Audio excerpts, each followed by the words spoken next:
welcome to Tablebreakers, episode 53, The Aftermath. My name is Bruce, and I'm over here in the left corner. My buddy Guy is over with his pink skull. I've got Jade down below him, and directly below my my profile, you got Shadow working on some work that he's got there as well. Welcome to tonight's game. Tonight, our main discourse will be talking about the aftermath of Index Card RPG, ran by Jade the last couple sessions, and to see exactly how we enjoyed it and if we would have done things differently or what would have been otherwise performed. How's everybody tonight? All right.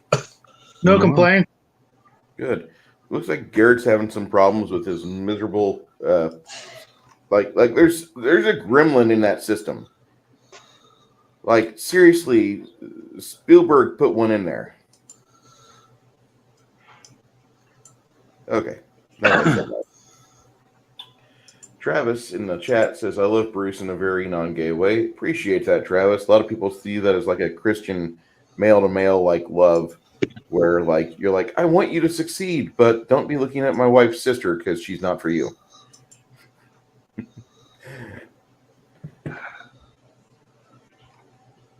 Free Merchant Corps is at work, got a long night shift, and he's waiting for the show, so no big deal. And Stream Elements bot is on course to run proper. We'll see if that works actually.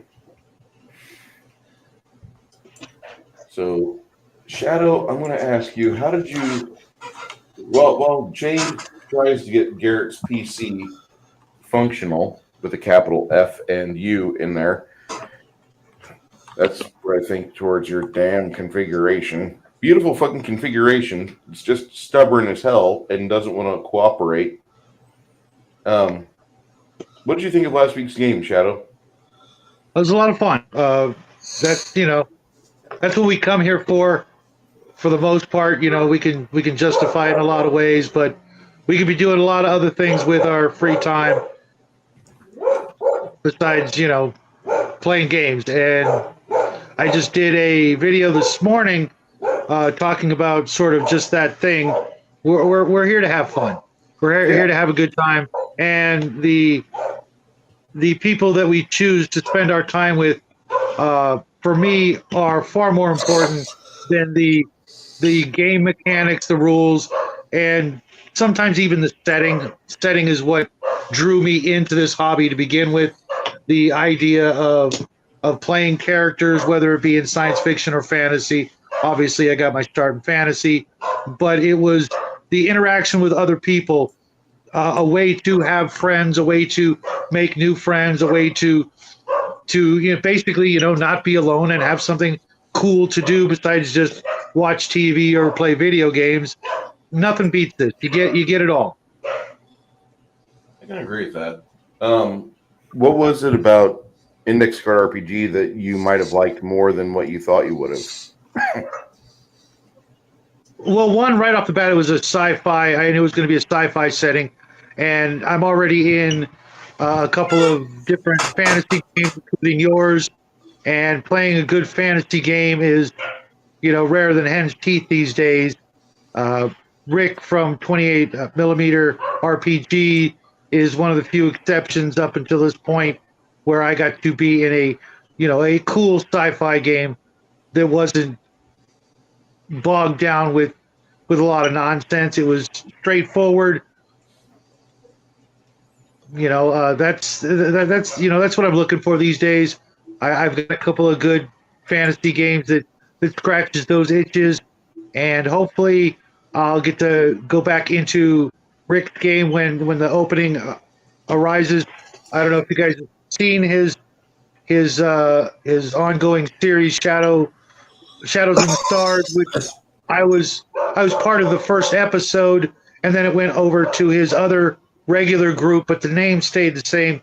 So it kind of is hinting that, we'll bump into each other, and I'll be joining that group, which I'm really looking forward to. But with Jade's game, I like the idea that it was a simple system, and I'm looking for that more these days than needing to buy a library of books to keep up with one system or another. I've got thousands of books in my collection, and adding one is not so bad. Adding 10, 15, that's a little bit more of a commitment that I don't really see the point in right now. You can only date so many ladies at once before it's pointless.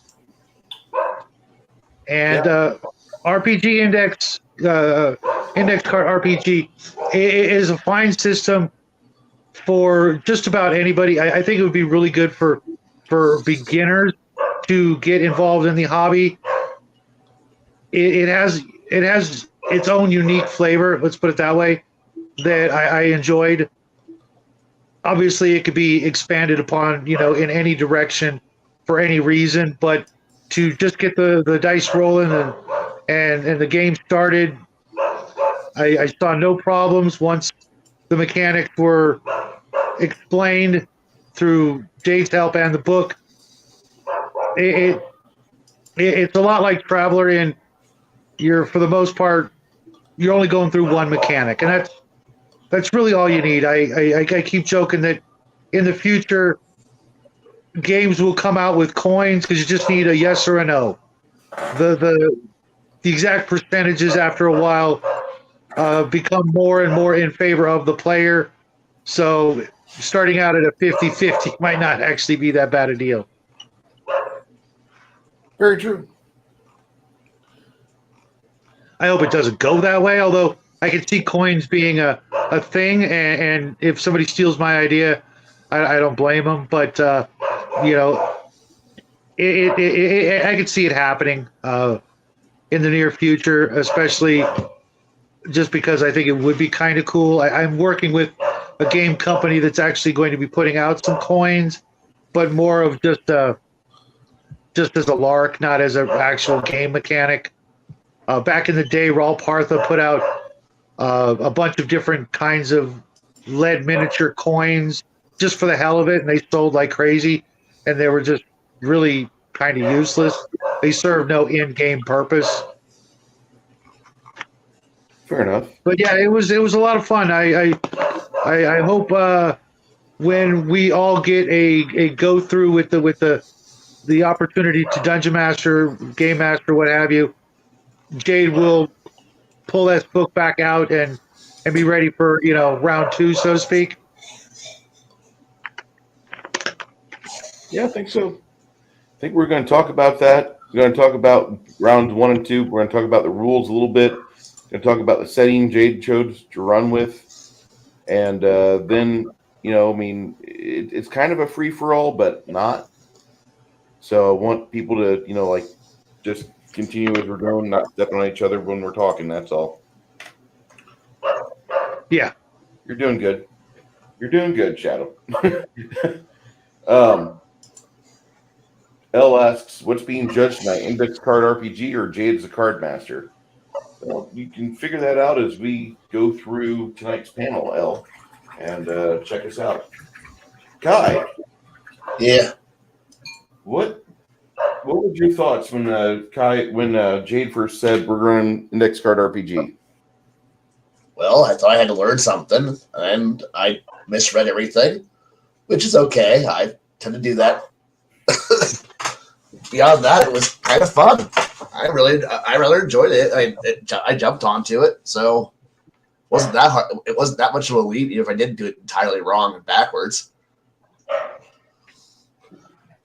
But hell, that was half the fun of it. I mean, yeah, it was a really simple, easy game. I enjoyed it immensely. Did you think the resolution mechanics were pretty good for just basic questing? Did you think they did a good job with that?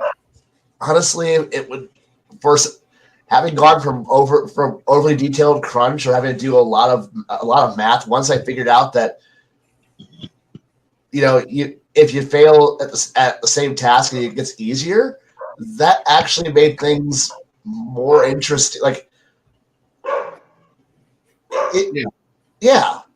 It wasn't like set down to here's your 6 seconds, here's your actions. Like, here's your 2 actions, figure out what you're doing, and I could roll with that. That was an actual easy thing.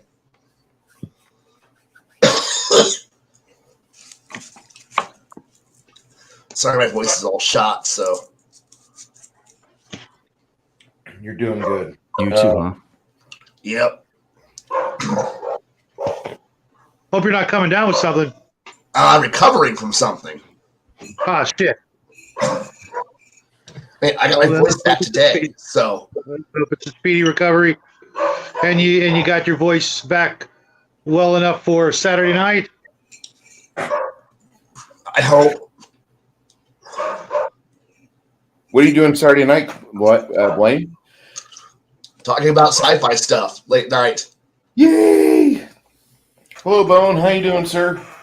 Hopefully I'll get back in time from for your party. But if I'm here, I'm here. Well, the spot's always open for you, bro. Thanks, I appreciate it. Yeah, it's a blast having you on that show. Even though I get quiet about the last half of it. Yeah, it's night, it's late night, and I half the time it's right after Bruce's show. I do 2 hours with you guys, then I do another 4. Sometimes I do 12 hours on a Saturday. I've done 16 one Saturday. Won't be doing that anytime soon. Well, we also have the problem of it's like we get started and everybody else is talking, and I don't want to talk over everybody else, so I get quiet. Yeah, we gotta learn to keep it quick so we can keep the circle moving. Right. But you bring Home and Owl into anything, and you're gonna be there for a while. But I love Home and Owl. He's a great guy. He's a pretty smart fellow. I like him. Yeah. I think Kai just dropped. I just dropped. Yeah. He'll be back. Yeah. All of the technical issues tonight. What the heck was that? I don't know. I think the same thing that happened to G. There's ghosts. There's ghosts. Nah, just Hey, the Bone, gremlins. give me a minute to write down your name, and I'll sub to you. No questions asked, man. Bone's actually advertising for a friend of ours, Citizen 333. He's a new streamer. He's It's all good. He's been around us forever. Good guy. Cigar DM said leaving the police station now. He should be here. What? Shadow, I just I dropped the link to that channel in the Discord there for you, Shadow. Perfect. I'll hit it as soon as I get done here. I like helping out new guys, and any channel that catches my interest that I come across. I gave a really nice shout out to a guy this morning. I don't know if you guys have ever heard of Legacy Game Mastering. He's a good guy. Yeah, he is. He's a smart guy. A little fidgety, but who isn't these days?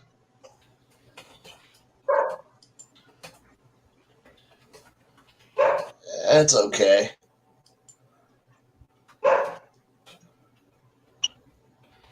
So I know Cigar's on his way. I still don't know what's going on with Bruce's machine. It's definitely got some gremlins right now. My machine or Garrett's? I'm sorry, G's machine. G's machine.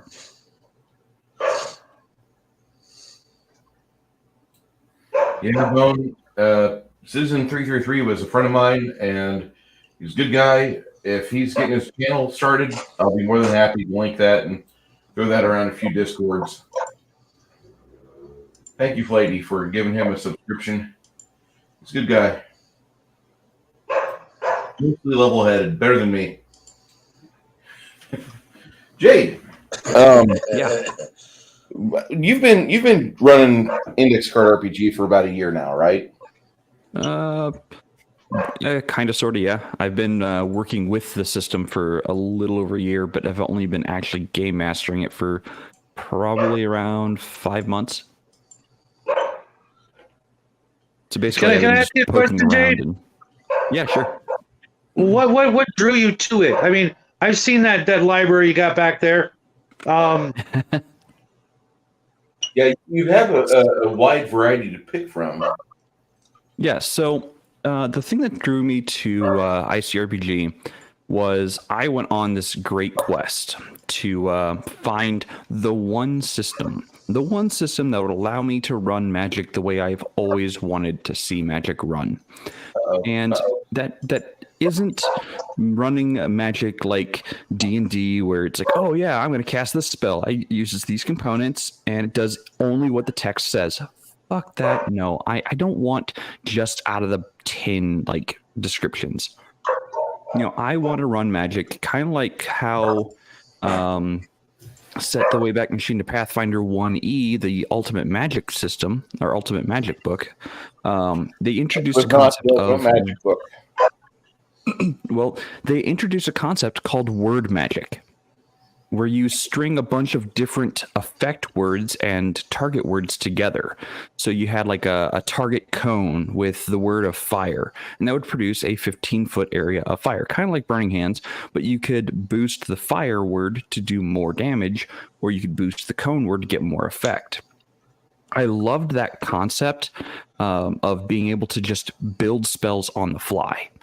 And that's what I really wanted, but I didn't want to run Pathfinder because I didn't like all of the contrivedness of all the different classes available and all of the like absolute broken out the gate builds. I was just kind of tired of it, especially with other YouTubers out there and other Giant in the Playground and all those other forums going, this is how you break this character by level 3. This is how you break this character by level 1.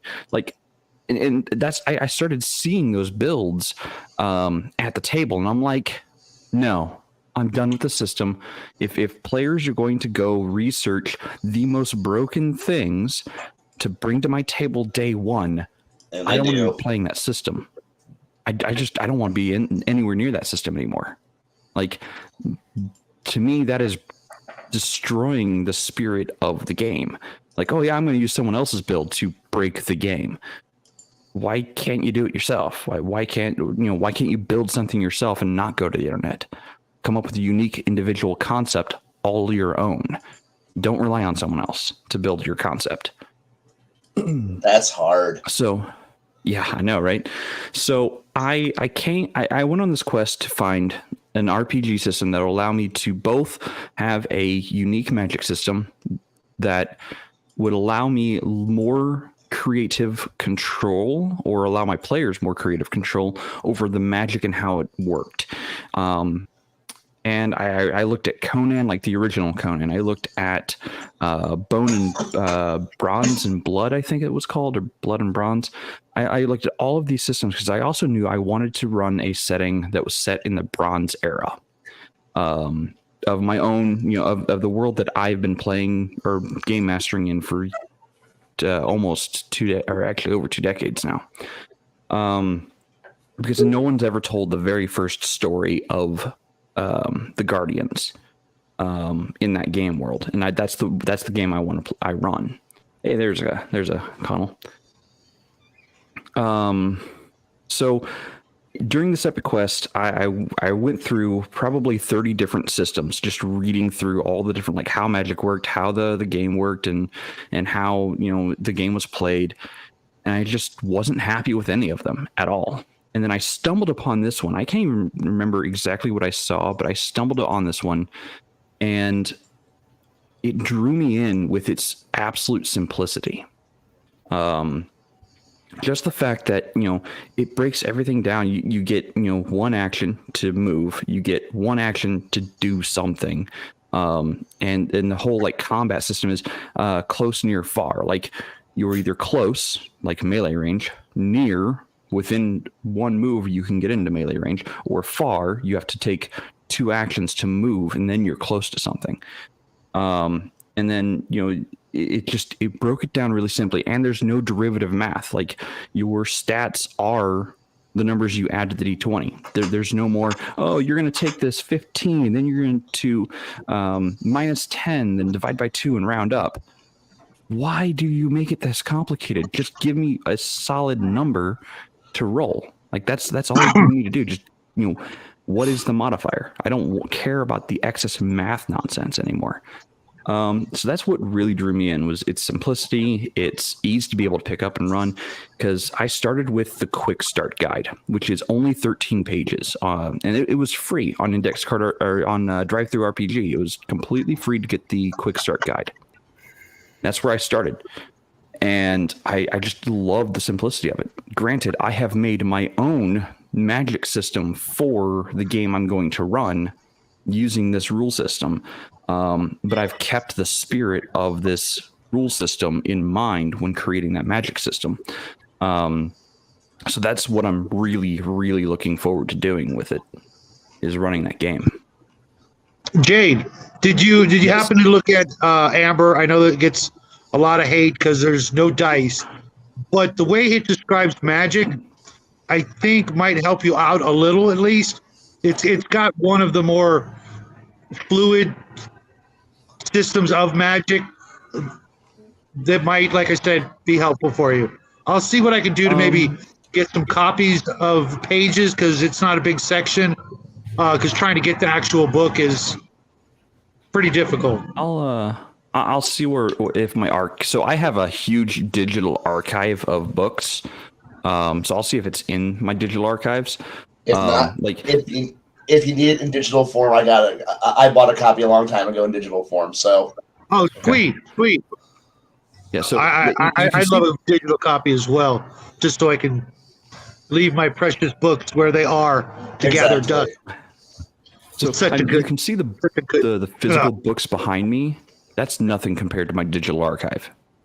Right. Yeah. Nothing at all. I'm very careful with what I get in digital, just because I don't have the space now. I had to buy an external hard drive just for our backup videos that we've made, and I'm trying to get a laptop this Christmas.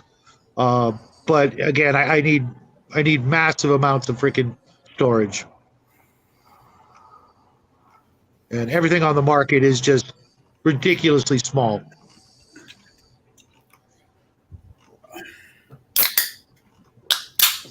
Yeah, I use thumb drives a lot to carry around my digital media. But anyway, so I love the simplicity of it. I was drawn in by the simplicity. And in my future game, the magic system is going to work like this. Your character is born under a certain star sign. And that star sign determines what 2 words of power you are born with the implicit knowledge of. Everyone in the world uses magic to some degree every day of their life. It's just part of daily society. The word, like the implicit knowledge of the word, allows you to cast the first tier of magic with that word. So let's say, for example, I was born under the star sign that gives me fire and destruction as my 2 words known. I can, using my action, describe with one of the 2 words a spell I want to use. Like, I want to disassemble this cart. So I'm going to use the word of destruction to disassemble the cart.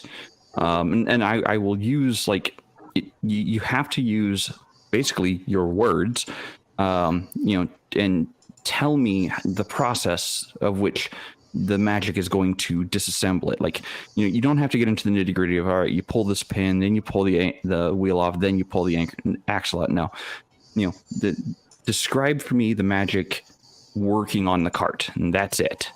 And then you roll. For that one, you may not have to roll. You might have to, depending on how complex it gets, you might have to make a roll. If it's something very simple, like if I have the word of fire, I'm going to use the lick of flame from my finger to start the campfire. Fantastic. No roll necessary. I know what you're doing. It's a cantrip spell, basically. So that's the kind of magic system I want. Now, for someone who goes, I'm going to summon all of the heat from the area and I'm going to just rip away all the heat from that body of water to throw all of that heat in a huge conflagration using the fire wave towards my enemies. Okay, that might be a hard roll and that lake's going to freeze over. Because you're drawing all the heat out of the lake and redirecting it. But that's the kind of magic system I'm wanting to run. And this system will allow me to do it.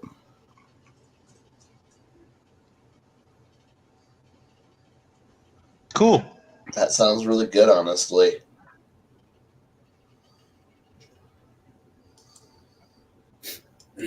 Oh, horrible. All right, now that Connell's back. Welcome. Hey. Howdy. What did you think of the game? I think the game was really well. I like the mechanics of the game. I thought the game was very clean and not clunky. I did appreciate the smoothness how it ran. My only complaint is more with myself than it is with the game, but that's just me being me. I think the storyline was clever. It definitely had a few H.P. Lovecraft feel to it, or cyber terror horror variation of it. But yeah, I would love to see how this runs with like a fantasy or a western, or how this breaks down to other genres than just sci-fi. As I said, the system is incredibly clean. I've looked at it a little bit more since we played. I like the crunch. I don't know if I'd actually run out of this. I like the crunchiness of 3.5 and Pathfinder, but knowing you and how you feel about the things right now, I can definitely see why this is definitely the date you're bringing to prom.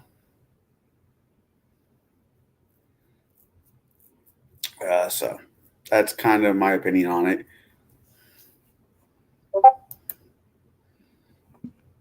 Okay. I'm just scrolling through the module that we ran. Is that the thing I put a hole into? Yeah, this is the thing you put. I don't know how many rounds into. I lost count. See, and this is how simple the monsters are in it. Like, it's got +3 to all stats and effort rolls. Like, anytime I roll anything, I add +3 to it. I don't have to think about, it's got a +3 strength, but only a +2 con, and it rolls a D8 plus what again? No, it's just +3 all stats. Done. Simple. It's 2 actions per turn. Like, the mechanics for monsters in this system are very simple. They're not overly complex. Like sure, they have like unique abilities, like energy cannon, a massive energy weapon, hits all targets in a straight line, does magical damage.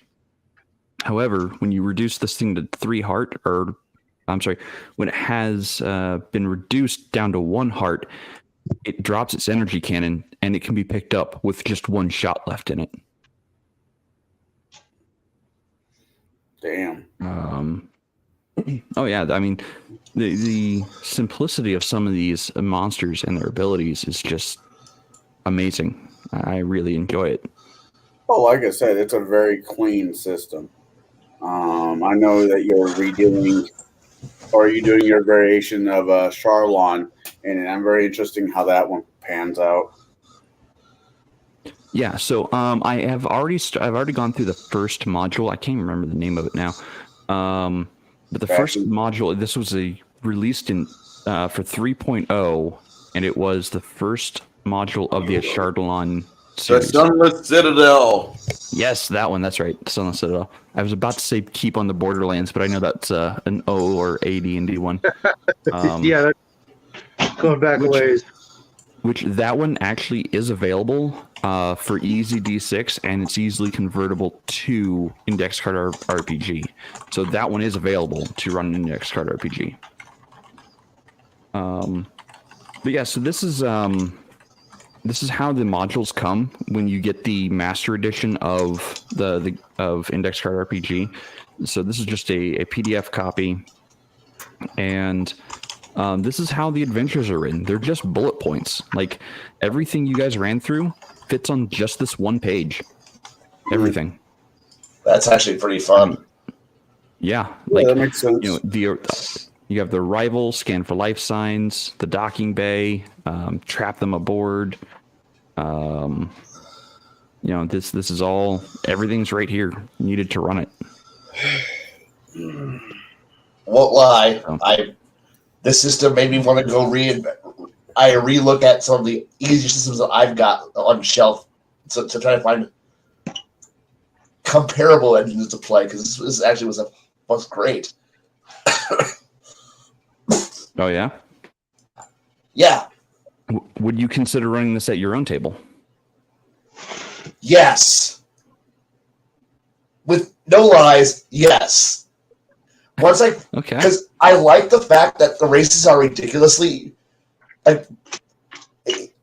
were fun. Like they weren't just like, here's your generic thing. Like, pick a race, pick an ability, build with it. I mean, I had this great image in my head. Had I built a better character, had I understood what I was building better, I had this great idea of being the walking diagnostics machine that would like merge, go, hey, this is what's broken, and then fix it. And going, that was the idea and concept. Like, it was a really cool idea of being like, the last survivor of being a ghost of a ship, and then it's like, what are you? I'm literally the engineering diagnostic computer. That's literally what I am. And playing it off as that. Now, it was more fun playing the psychiatrist who got in over his head, but you roll with it. And it was more fun. But the original concept was that, but it took me a little bit of reading to go, oh shit, this would be a great idea of what to do with a character. I like this, and it was like and I actually had a problem trying to choose a race because it was like they were all fun, they were all interesting, and yeah. And since race plus class equals, and they were all interesting classes too. Like, this is actually simple, easy, and fun, and I can adapt this easily into. Now, I would prefer to run Besem, Tristat, because it's a bit more detailed. But if I had to just run something quick, fun, and easy for a good, I could play this campaign last a while off of this, because. Honestly, with the easy 3 up, 3 down, easy difficult system, it was actually a nice way. Like, quick question: so, say it's a hard task, and you fail it. Does it become easy or does it become normal? It becomes normal. And then you fail it again, it goes easy. Yes. Okay, that's the only question I had. Technically speaking, it would depend upon circumstances and how well you role play to reduce it to normal. So just by doing it doesn't necessarily make it easy or make it easier. If the role was hard and you failed, it still might be hard to complete.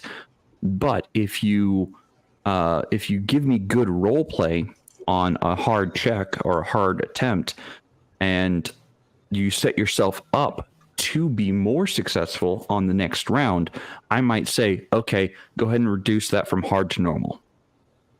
Right. And I had actually a long conversation with Iron Man.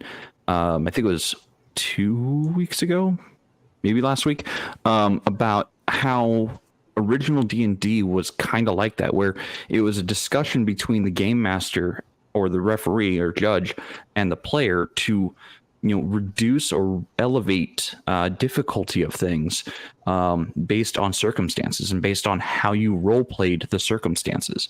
And so I don't remember that aspect of my 1E game because it was so far long ago, and I only played it once, so I never really understood that then. I was a teenage punk. 1E is supposed to be like that. 1E is supposed to very much be like that. Like, say you're a thief and rogue, you figure there's a trap over here, but you don't know where. You can see like something wrong with the floor. So you're like, well, I'm going to sneak around here and try to see if I can follow the seam. All right, well, where are you going to look at? Well, I'm going to look at this. Okay, hold it in your hands. Show me where.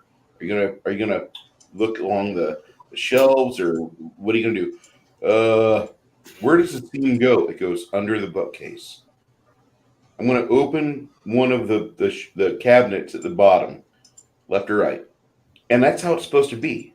Right. It really is.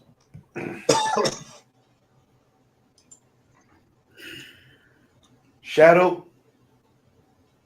Yo. In your experience, you've played a lot of first and second edition. Is that how it generally is? Yes, it absolutely is. It is.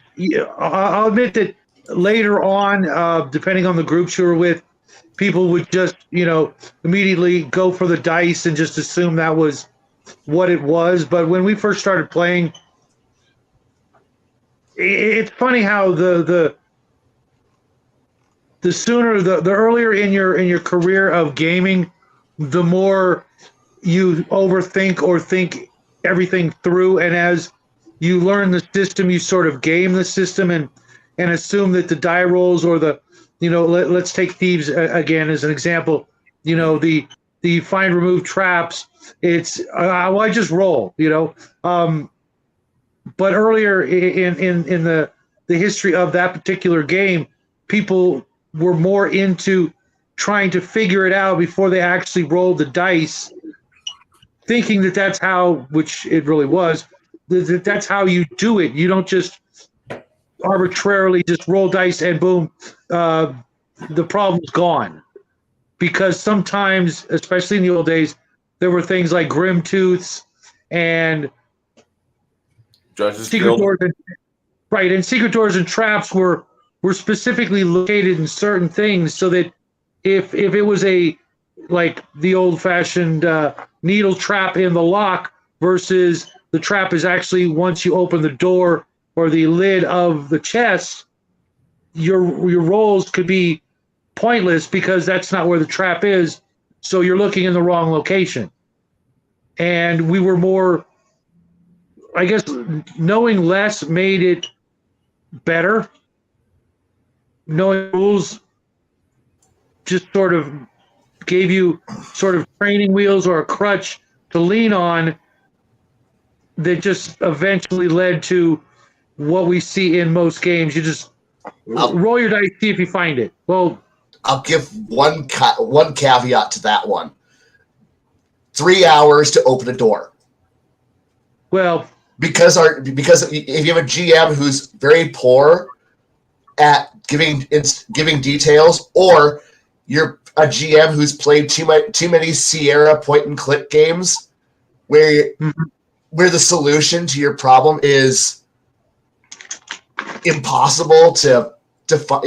Like, we look for traps. Where? Like, oh shit! And I watched a group stare at a door for 3 hours to open it. And I'm like, it's a door, but is it trapped? How's it trapped? What is it? It was an unlocked door, Mm-hmm. But nobody wanted to touch the doorknob, turn it, or push it. So they just stared at it for 3 hours. Half an entire gaming session went right out the window because they couldn't open a door. Right. And so that's why when we go ahead. So the dice rolls do help you a little bit on being able to go, hey, can I roll for a clue? And I can accept that because if I gotta waste another entire day waiting for people to open a door, I would like to not do that ever again. Yeah. I think that highlights what I was talking about when we were doing the discussion about the rogues. I think that the whole trap gimmicky sort of mechanic in at least Dungeons and Dragons was so overused in the beginning when it really shouldn't have been a thing. The challenge of just getting in and out, fighting the goblins or kobolds or lizardmen or whatever at the lowest of levels was more than a challenge. I think the whole trap mechanic idea was better suited for generically like fourth level and up. Not only do the players have a little bit better chances, but it made a little more sense and it allowed you to up the challenge without upping the monsters. At least in my experience. I think it depends on the party.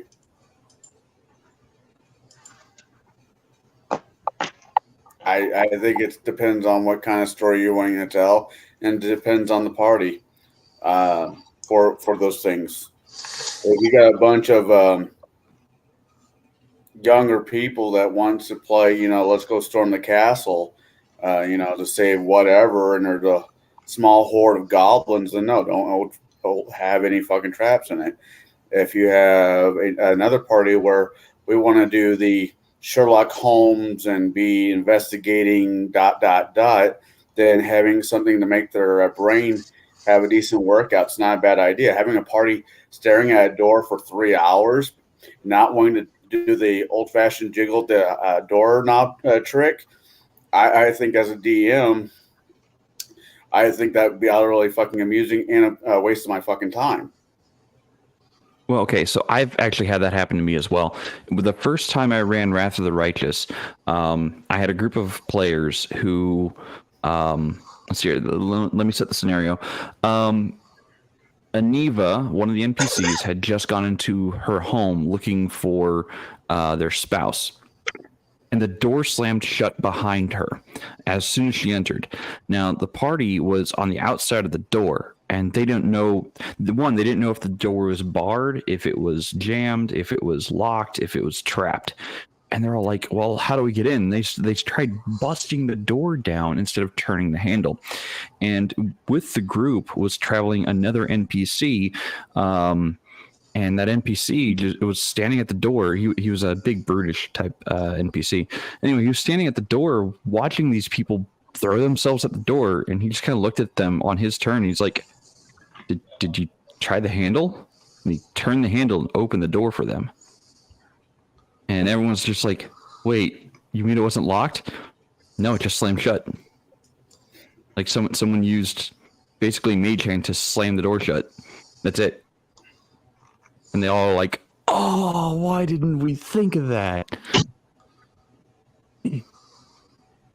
Sometimes Occam's razor is just not thought of. The simple answer is most often is the correct answer. I'd like to welcome Garrett or Baron G Rock to our tonight's Yay, he made parade. it. Finally. Damn you, Microsoft. Yeah, pretty much. Yeah, Microsoft still hasn't found anything they can't break. Bone for bringing himself in here tonight. Don't tempt him. For a little bit. I know he's busy. What? No, one of my guys, Bone, was in here modding for a little bit. I know he's got to go, but I hope he has a good night. Lady says traps should be used like nutmeg, very sparingly and in the correct situations. Specifically, less is more, at least for a traditional fantasy setting. Traditional. Absolutely. Exactly. Never trap the bathroom or the hallway to the kitchen. I kind of hate Walk that there. term. Just in principle, I think I hate that term, traditional. It's all right. I've come to hate the term for a modern audience, a retelling of a classic tale. Yeah. It's like, what's traditional? What's traditional to you and your party might not be traditional to the next door neighbor and his party. No. Yeah. I think the traditions are pretty much engraved in stone. No, they're fluid. That's why we have so much folklore. I'm in favor of Oktoberfest. I don't know if you guys saw the Wheel of Death or the Devil's Wheel, but if you saw the Devil's Wheel, then you understand why. One of the reasons why I do like Oktoberfest. Liquid death, mountain water. No. Not talking about beer. I'm talking about the actual bunch of people in Germany get together. Oh yeah. No.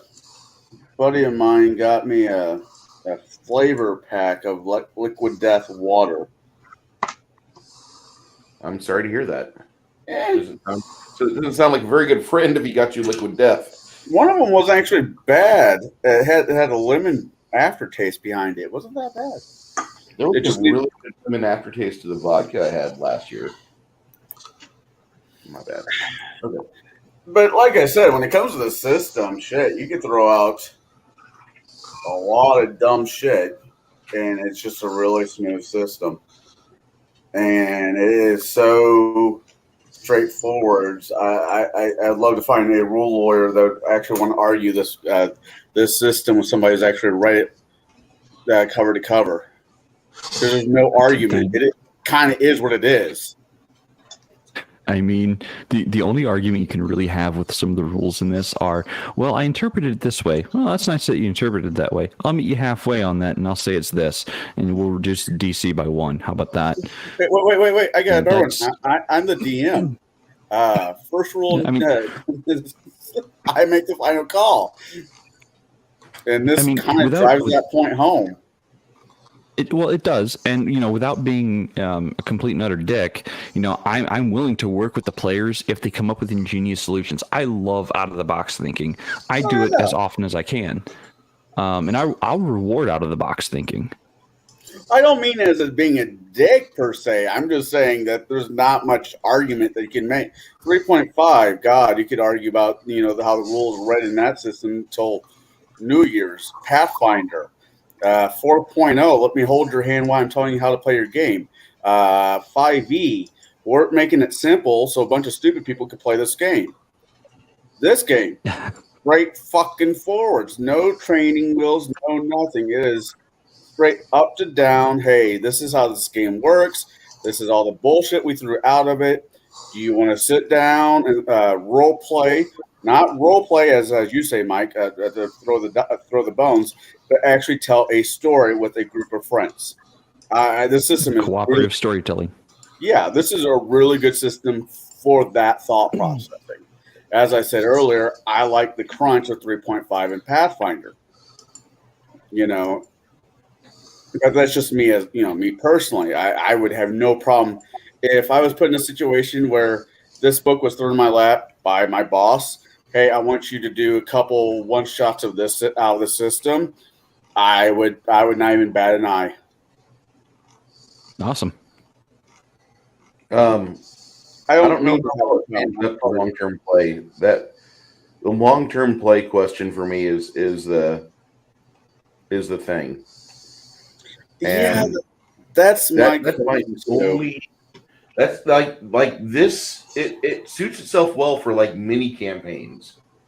It does that very well, like super well. But I want to know how it would do for like a 3-year long game. I think it would all be about pacing. I think it would be about pacing. I looked at the milestone and the other basically level up abilities, and if your players are, especially if they were like traveler players or other game players where the leveling up wasn't the sole inspiration for most of the play, when you realize your character is done when you make it, now it's about playing. The things that you do get for advancement in this game were, a lot of them were pretty powerful, so I could see making it take a while to get each and every one along, each particular path. And if your players are okay with that, then I don't see why not. This is more of a. But if they're more of a, I need to level up every 3 games, then not so much. Yeah, this is a milestone engine. This is not, hey, you have this XP every time you get together. This is a very much, okay, you guys knocked out this, and this. Welcome to the next chapter. By the way, you now get this. 3 chapters later, you get something else. This is a milestone. Milestone would probably work best for this game. And that's the way it's set up, is milestone rewards. But the game master themselves are the ones who arbitrate like when milestones are rewarded. It doesn't have to be at a chapter's end. It could actually be in the middle of a chapter. If you achieve your character's personal goal, like you've got this one rival who bested you in combat many times and humiliated you all your life, and you find them in the forest and you just throttle them in their sleep and then go drown them in a river. Congratulations, your character just completed a personal life goal of taking revenge against that individual. I'm going to give you a milestone, but I'm going to limit your choices to these, and they're not going to be happy milestones. They're going to be pretty damn dark. I didn't know prison time was a milestone, but I do now. It is. Aren't some of the ways of gaining these dependent on X number of like critical die rolls and mechanics like that, though? Yes, some of them are. So you can get those like in between milestone level up as well, correct? Yes, absolutely. See, so that would be potentially enough to keep some of the more endorphin high level up bonuses, addicted players coming back for more. Yeah, I think so. I mean, that are going to turn into Smeagol by Jade's example. Whose example? I was called a Smeagol last week or two because I support Legion of Myth Gaming, but that video was funny as hell. Fucking Timmy Turner. Yeah. You guys hear somebody sleeping? No, I'm awake. I'm awake. God damn it. That nitro must be kicking your ass there, Kai. My voice is That's shot. some of I'm the good sorry. stuff. No, we're just fucking with you, man. It's okay. I'm not dead yet. And Bruce has no Don't you room die to on me, talk. man. Don't you die on me, man. I ain't going anywhere. You see my hands moving, and I'm painting a fig. It's not me. I'm not that one. But if you're not feeling well, Kai, I understand, man. You don't have to try to Iron Man through this, dude. But if you want to, that's great, because I would love to hear your thoughts on this game. I will give them when I get a chance, and I haven't been at. Go ahead, Jade. I didn't mean. I don't want you to not be well, Blaine. I hope that's the takeaway. I want you to be healthy. I understand. God damn it! I know that sound all too well. That, my friends, that is corn pollen in the guts right there. He's got some serious amounts of corn cob pollen all up and down his torso. That is terrible. I'm sorry, dude. Same here. Ugh. It's funny with allergies. I normally don't have allergy problems unless I go down to Tennessee. Tennessee fucks my allergies something fierce. Don't know why. Well, there is a cure for every allergy. There is a cure. It's called honey. No, There's not enough Jack Daniels to be drunk. Sorry. I got to work in the morning.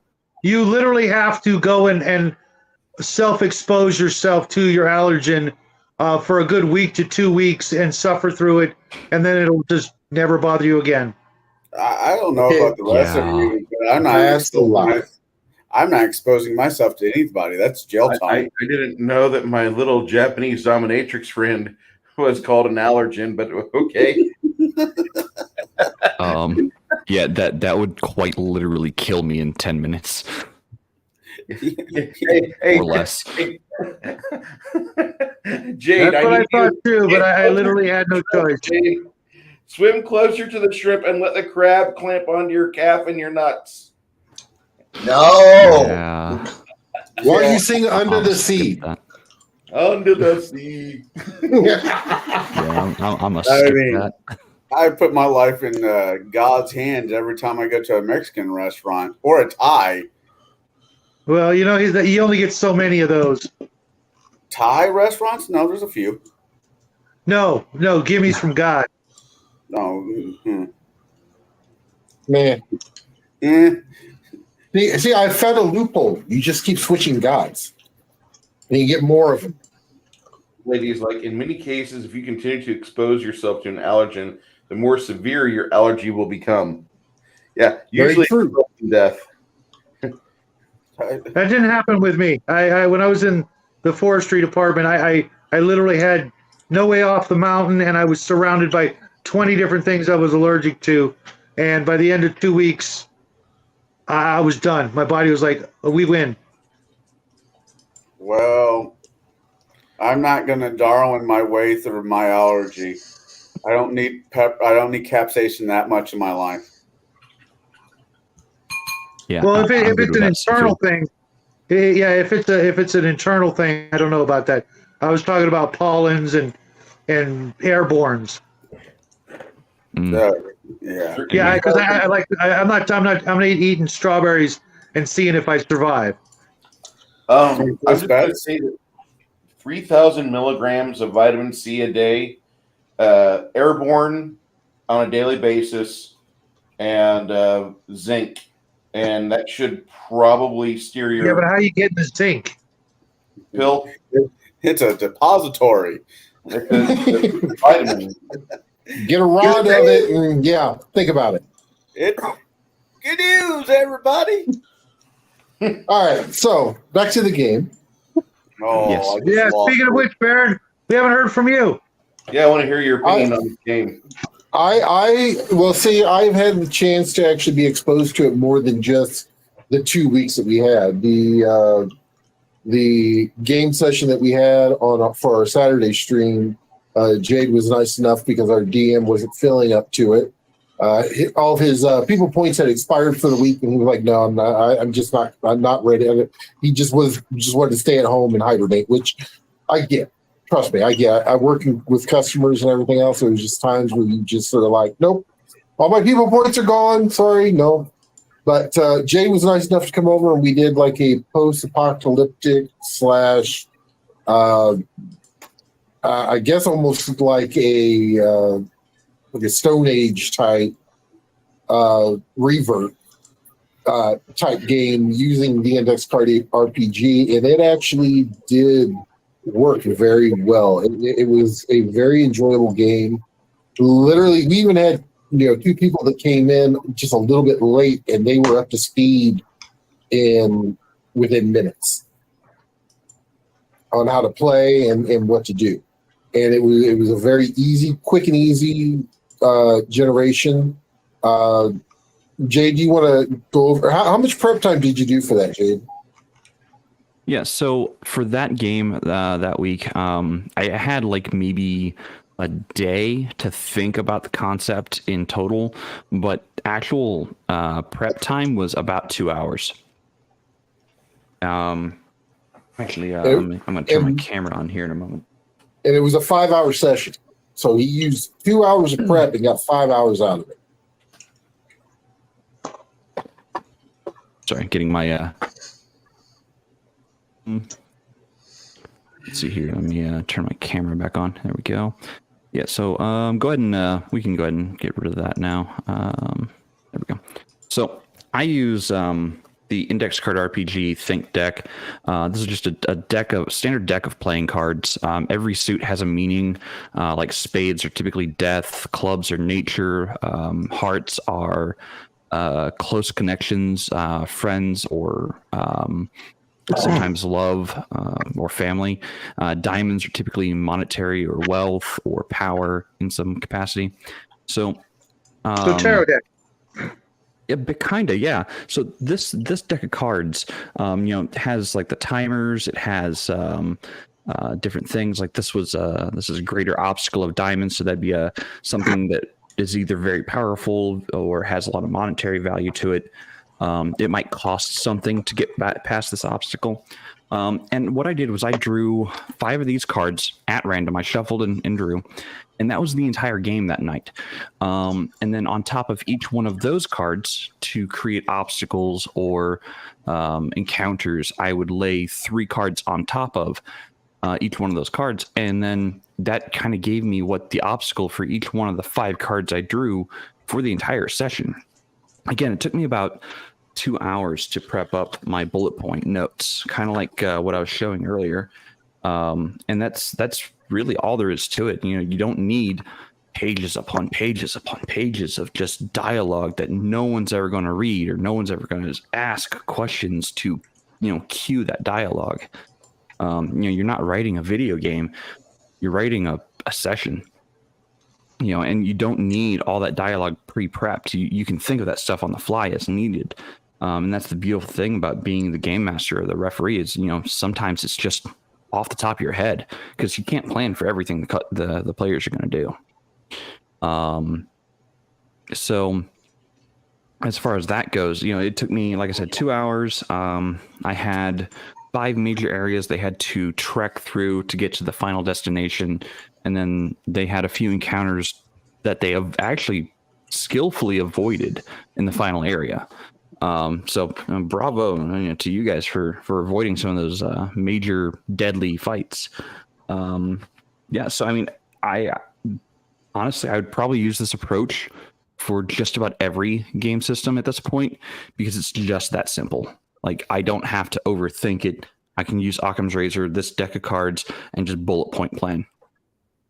And going to that, it was actually a very enjoyable game. We figured out how to do some things. A couple things we kind of brute force through, but it was one of those things. It worked. The roles were with us, and when we did it. So, but I am one who said that I started with the 3035 and then went into Pathfinder, and this has just enough of the crunch to give me that, but it is easy enough to pick up that you can actually just run with it and go. And it's one of those things that I think this would actually work out fairly well as a campaign. I would not say this is not going to be your 5-year campaign, but you could easily do a year or better of a campaign with this system, even with the way that using one of the modules as a start point, very easily, and just go. It's very, very, it's very easy, and even with character creation, if you wanted to do character creation fully randomized for everybody, that's what we did at the table. We actually sat down and did a randomize at the table. We all roll. He told us to roll. I think they were D8s. Is that what it was? No, D6s. D6. We rolled a D6 based on what came up. That is what went in spots, and it was and that was actually building one from pretty well scratch and randomizing the characters out. Now, so the dice did put a couple of them with some people got the same type of stuff, but for the most part, everyone was very randomized, very, very, and truthfully, with the way the dice fell, it was actually pretty well. It made a lot of sense with the way the characters were. You mean like randomizing stats? No, randomizing the things like equipment. Yeah, the story, your oath, your appearance, all that stuff. Okay, stuff we didn't even use. Yeah, we didn't even use any of that stuff. So it was very easy character creation. I think it took maybe 10 minutes, and that's just because we had 4 or 5 people rolling dice and just going 1, 2, 1. Yeah, just going around the table.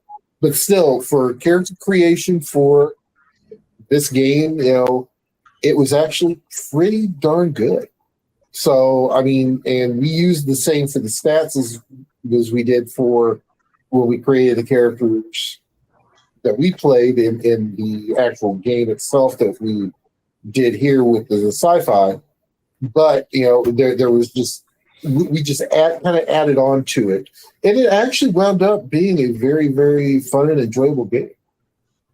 And I think it does have the crunch appeal. And truthfully, everyone was good at a little bit at like one, maybe two things. They were pretty good at it. It was kind of one of those things. Everyone had their little niche that they were pretty good with. And, it's knowing when to use those. And that's more on the player side than it is on the DM side. The player side, knowing when to use those little well, hey, I got these knives. Well, thing. Okay, good. Now you have something to hold on to so you don't fall down the rest of this crevice. Or hey, we found this thing. You can read, go read, because most people were illiterate, and except for a couple of players. So it was one of those things. Well, yeah, but in the game wise, but I mean overall, it very much has the crunch of. I would say the best way I can explain it, it has the sensibilities of first, second ed with a just enough of the crunch of 3.0 to be able to sink your teeth in. I think that's the easiest way I can explain it.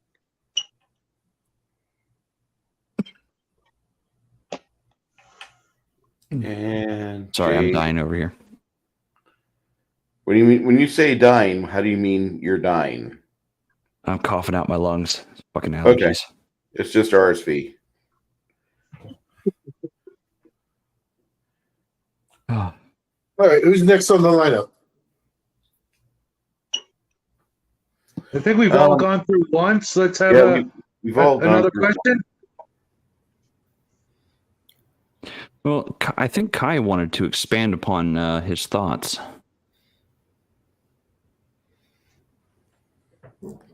If Go you're for it, speaking, man. Kai, you're muted.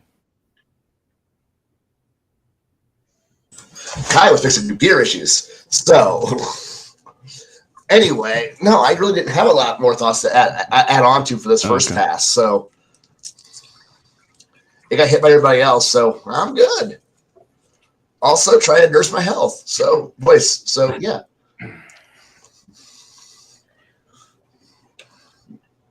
Okay. I'm going to go back to coughing and quiet now. Excuse me. I love feel the pain. fall and winter. Yeah, I definitely feel the pain, Kai. Oh, I had to put my microphone on mute earlier because I had my own. We have a mountain cedar down here because the Czechoslovakians couldn't live without their fucking cedar trees, and they gave an invasive species to Texas when they settled. And now you have 4 million of them. I mean, to be fair, the Europeans brought over pigs and they do more damage. I don't sneeze from trees, aside from pigs. Uh-oh. I sense a Skeletor coming. Oh, no. Yes. Please be on the lookout for note. Matt Barninger, $4.99 in American dollars. He says, "Happy holidays." Thank you, Matt. That was awfully kind of you. And I think this year we will be having a celebration stream on our Gilded server. Well, guys, download Gilded. And we will watch the He-Man holiday special sometime in mid-December. Oh, Jesus, Mary and Joseph. Yes. And if we're lucky, we may also get the Star Wars Christmas special too. Oh, don't tease you a good time. Damn. You can throw that we don't pretend we're 12 again. I'll have to invite my son for that because he's seen neither. And he has no idea how cringy our lives used to be. Yeah, I should take out the wall so you can see I actually do have the one on my wall. So Have what? A patch. You froze. The I am not nice patch. Oh, okay. I am not nice. I just got a new sub. Janet's not so nice. Have you guys heard of this person before? No, I haven't. Not yet. Yeah, I actually picked up a new sub today as well from the guy who actually posed the question for gatekeepers this past week. Nice. Yeah. Do you think that would have come the other way around? Well, so like I said, he was a personal contact of mine. Like I see him on a regular basis. Gotcha. And that's when he asked me before knowing about the show entirely. Shit, I can't walk by a stranger without telling them about our show. My son hates it, but I'm gonna keep doing it. Well, we're going to threaten him. He's going to eventually have to get on here with you. Yeah. Just for Super busy right now. So shall we get in? Well, just for the fact that you have Shadow and Sun, but Yeah. there's no Sun. So have we beaten the positives out of this system? Has everyone gotten everything they want to say out of the system? Yeah. Okay. What negatives do you have for me? My biggest negative that I have is that it actually felt like I know this is a positive, but I didn't feel like we had gamed for 5 hours when it was over. Because of the transparency of the system, it was really a good bar or a really good indicator of just how transparent role playing is, and how if you've never played first edition D&D with an old school DM that tells you talk with me with your problem solving or decision making, talk with me and give me the moment to where I can figure out if I need you to roll die, if I need you to roll a die, then I'll tell you. But we have to have this back and forth. And I think I've mentioned this a bit in the last maybe 3 or 4 months, because I'm reading more about that style of game that I really want more at my table. And here I am running Pathfinder. But I really didn't feel like we had spent 5 hours to get involved with it like that. It's a very, very good system, but I'm worried about the long-term play. I'm worried about how well does it stack up for, like, you've got Keep on a Borderlands. I'm half tempted to see how somebody runs it, because I know it's going to be on YouTube. I hope it is on YouTube. I want to see somebody run B2 or B1 in this system. I want to see it go through like 3 or 4 levels. I want to see how the people have done with this, and that's what I'm curious about, because I'm designing a super crunchy system, and I love crunch. I love it. It's great. But when you show me I can do the same thing with a 3x5 index card for all the players, that kind of shakes me and my game theology to the core. I'll shut up now.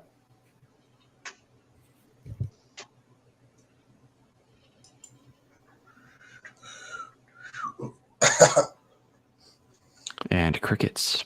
No. I want to comment on things Bruce said, but they don't have. They're not in context with this particular topic. So they were messing with my brain. So I'll just wait till after the show for that. I can agree with that. Crunch tends to be simulationist. I can agree with that to a certain extent. Honestly, as somebody who is a, if you listen to me on Bitch Elsewhere or in previous episodes or on on Discord. Yeah, I'm a simulationist, but I also like abstraction to a hilarious degree. Now, the only thing I kind of had a pseudo problem with, I don't want to say a problem with, but it's the bonuses to action, the how things seem to work with I'm trying to remember now. The D6, D8, D10, D12, the up through through ultimates. The effort dice. Yeah, the effort dice, and your bonus that you got, you lock it in without really, and it's like trying to lock it in. It almost wants to push you towards. You better do energy damage / magical. I had magical stuff because that's what gets you the best effort dice. So, say being a good with tools, which got you a D8, or good with hands, D6. Like those things are the common things. You'd think they would actually be reliable, but you almost never got to. But I think when I read that, I'm like, well, obviously I'm a mechanic. I'm going to do tool stuff, and then it's because I misread one thing. I had gear that said no, you do energy. It's like, no, I'm a mechanic. I use tools. I use a sword.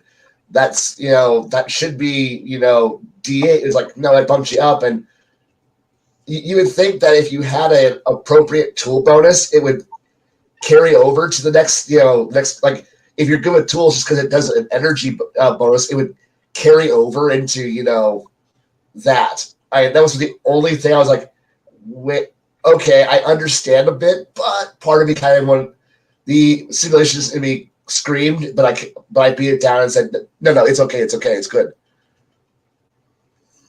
Okay.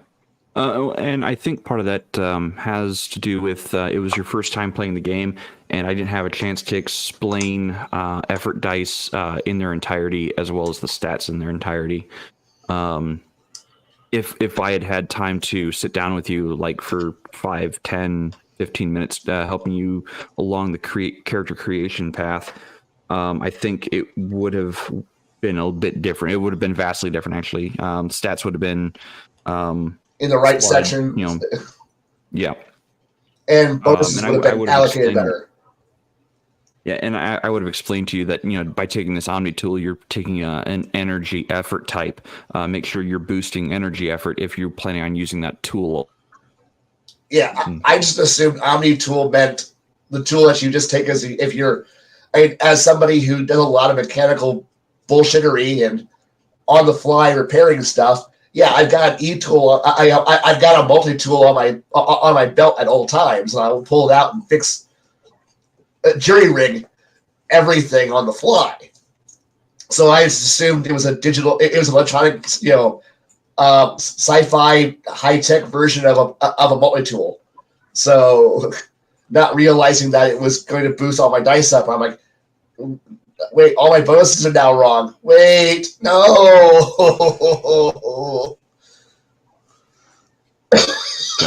I'm pulling up the player's guide to share on screen here real quick as soon as I get to the right page. Yeah, but you also got to remember, I was reading and writing up characters while I was at stops and in between runs, so I wasn't having the full dedicated focus time that most people would actually have with a rule book. So I was kind of read half a page, drive for 2 hours, read half a page, and then repeat. Sure. Let's see here. All right. So that's on me for being a bad player, for not learning my shit. No, I wouldn't necessarily say you were a bad player. I think the character you made was just fine, actually. Would have been better as a doctor, actually. Would have been much better as like the ship's doctor rather than the engineer. I mean, yeah. Yeah, here we go. I'm on the right page now.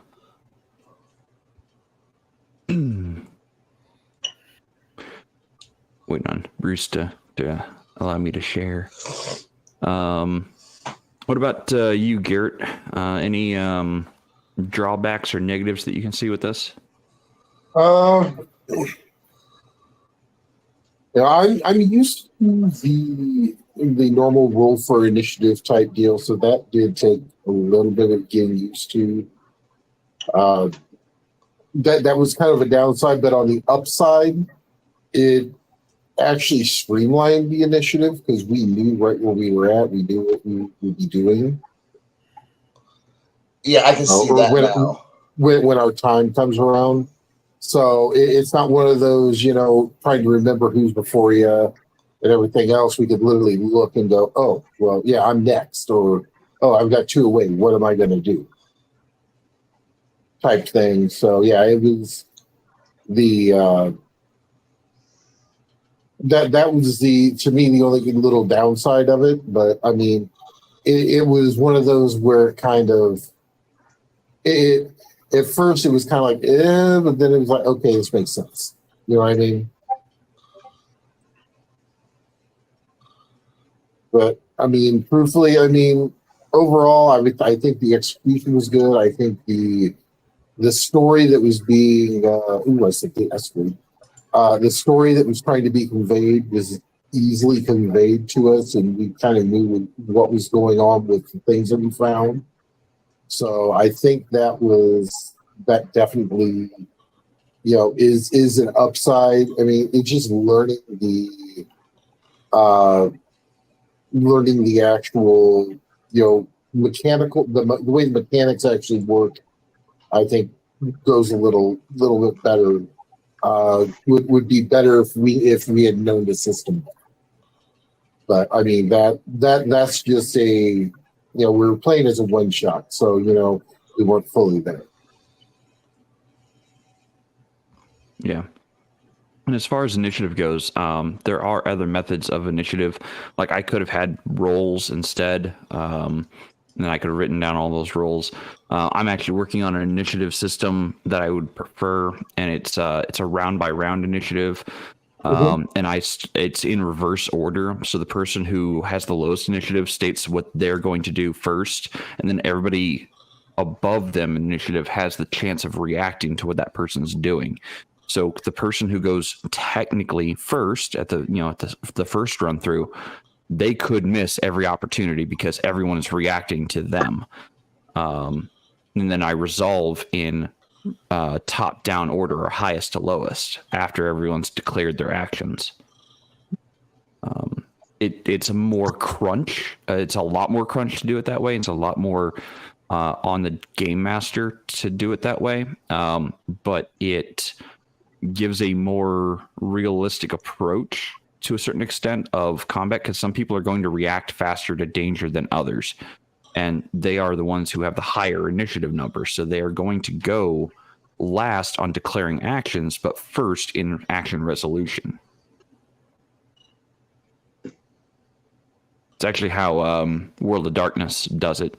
They do slowest to fastest. Yup.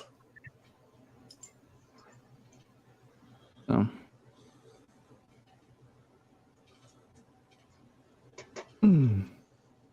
What about you, Connell? Any drawbacks that you see on this?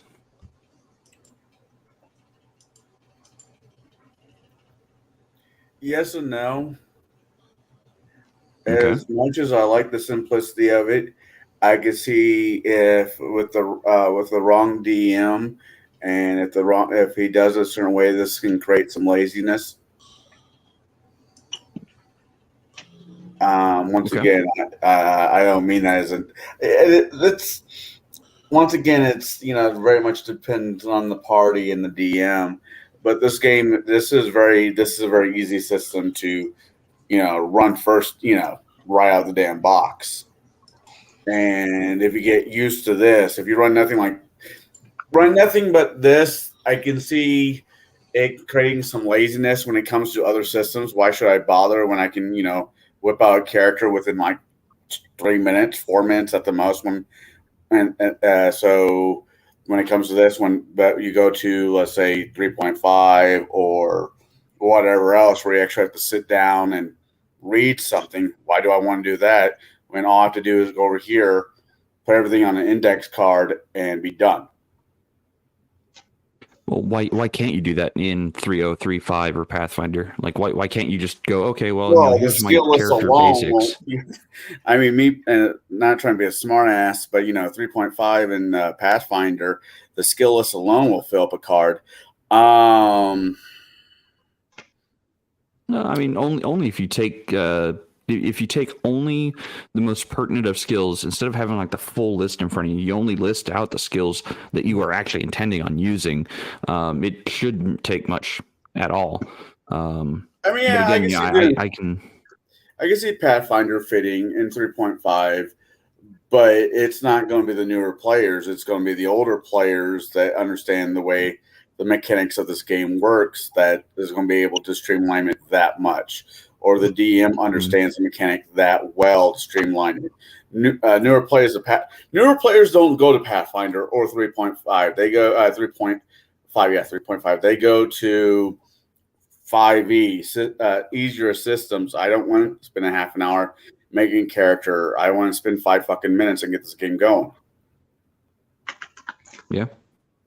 And that's part of my problem, because creating a character, building character, whatever wordology you want to use, should take a person a minute to realize what they're doing and how they want to build this character.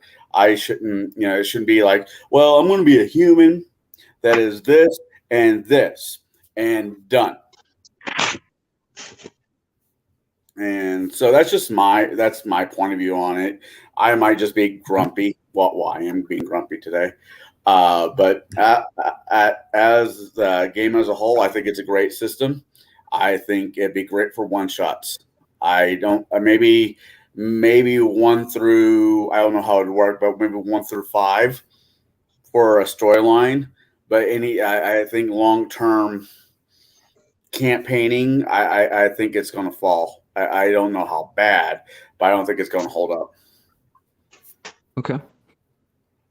Man. Okay, that's interesting. Yeah, go for it, Shadow. A couple things. Right off the bat, I know I couldn't help notice that my character was a pilot, and that after reading a little bit, and that's what I wanted to run, but I got the impression that I wouldn't ever actually be doing any piloting, since the warp shell does it for us. To a certain extent. You see what I'm saying?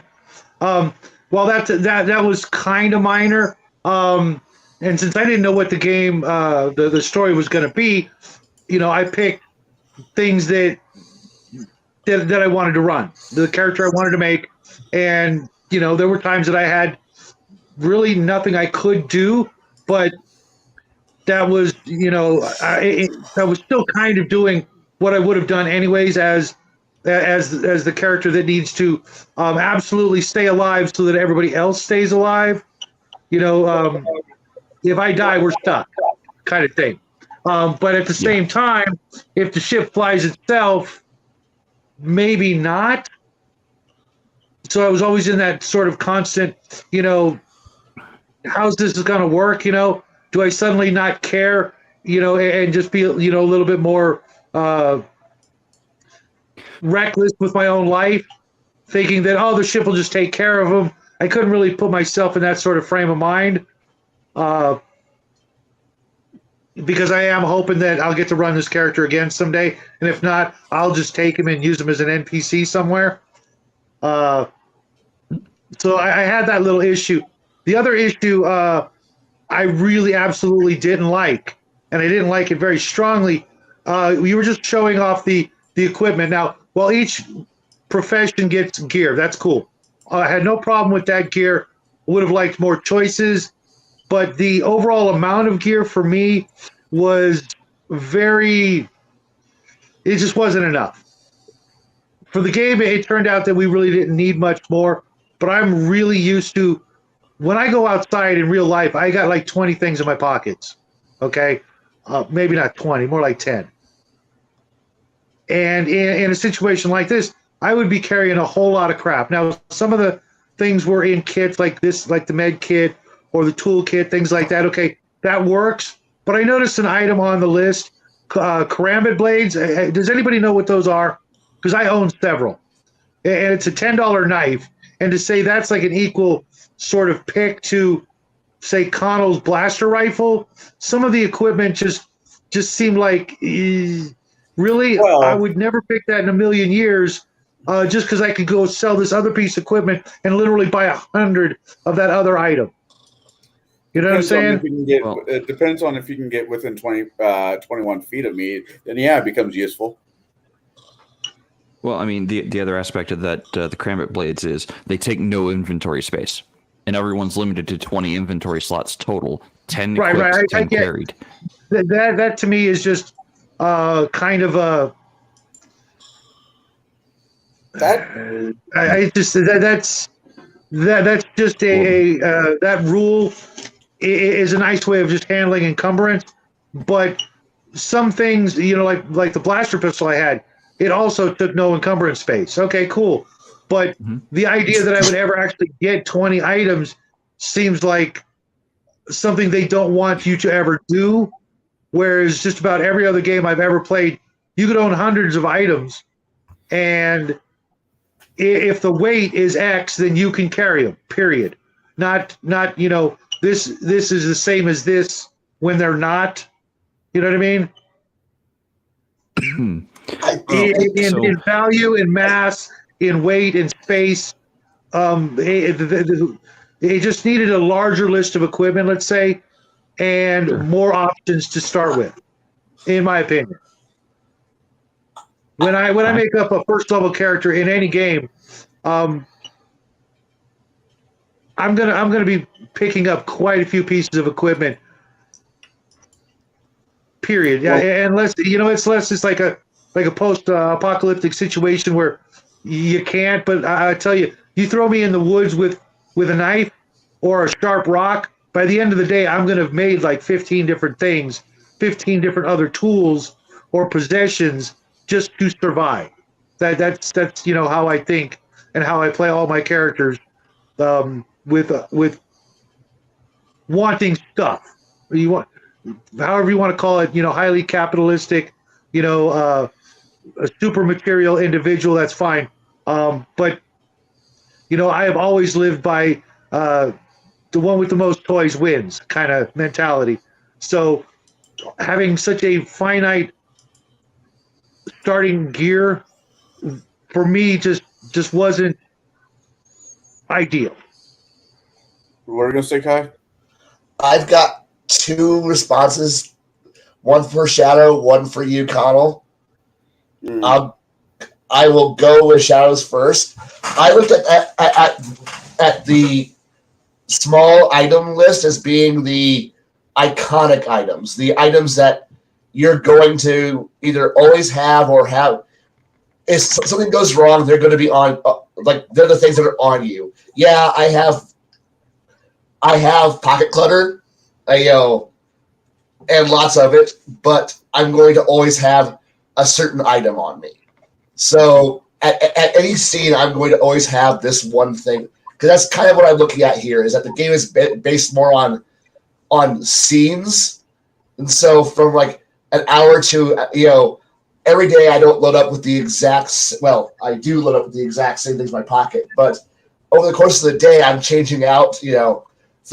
I'm taking things out of my pockets, putting things into them, picking up various other things, but I'm always going to have 4 or 5 things that are always on me at all times. That's why I kind of look at our gears. That's what's always going to be on you at any period. Yeah, you have probably 100 other things that are yours, but they're not on.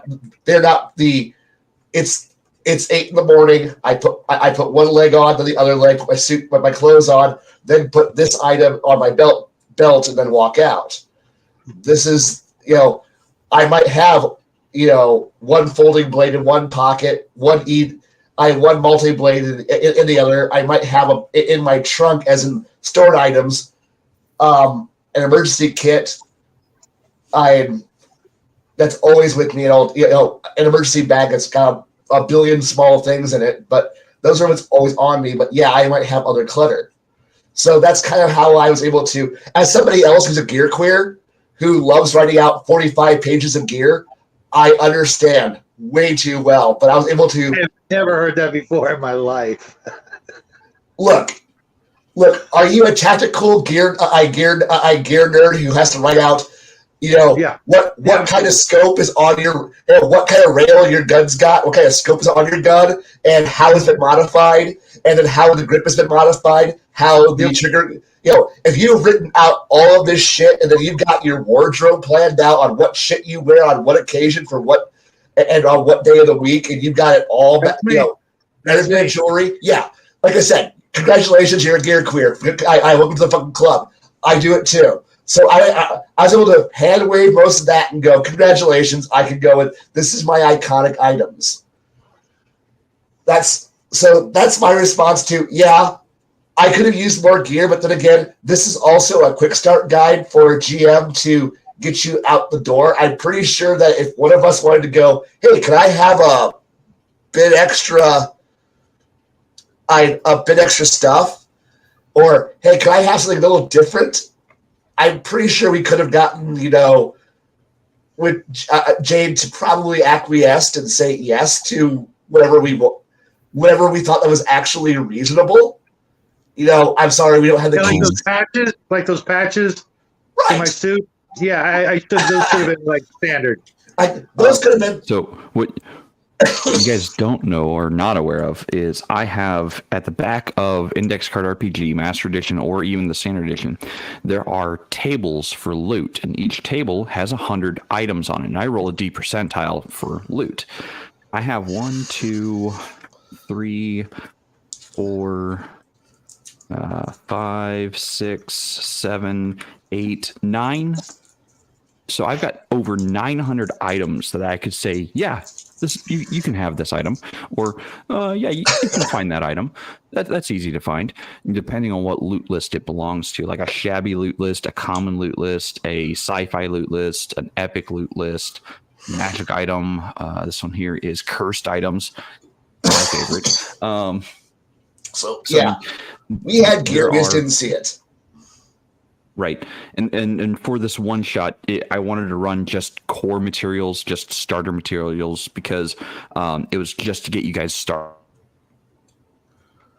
Right. Also, now on to how this game could be long term, because the milestones only give you a +1 to a stat, and it did top out at a certain point. So there could be. I long since given up on XP, but I have a graduated milestone system where I've got a list of things where personal goals, major storyline goals, and other things to earn points towards leveling, to earn a milestone point. And the idea that, so say someone puts 4 points, 6 points, like they're a mono, one stat only character. God help them. But hey, some people want to be that one guy who throws rock really hard, strength. And that's all they want to do. Strong guy. Strong man. And he punched good. He lift rock and open door. That's all he do.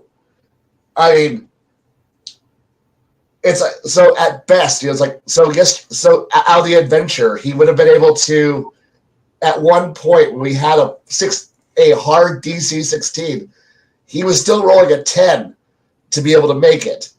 So he put 4 more points into it. That would have been, he was rolling a 6 for that one skill type. And I played a lot of Amber.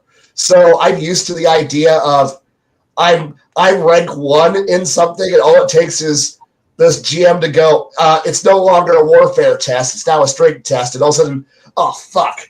Well, my rank 1 in warfare means shit because it's now an intellect test or an endurance test or a charisma test or whatever the heck you want to call it. Whatever test you want to make it now.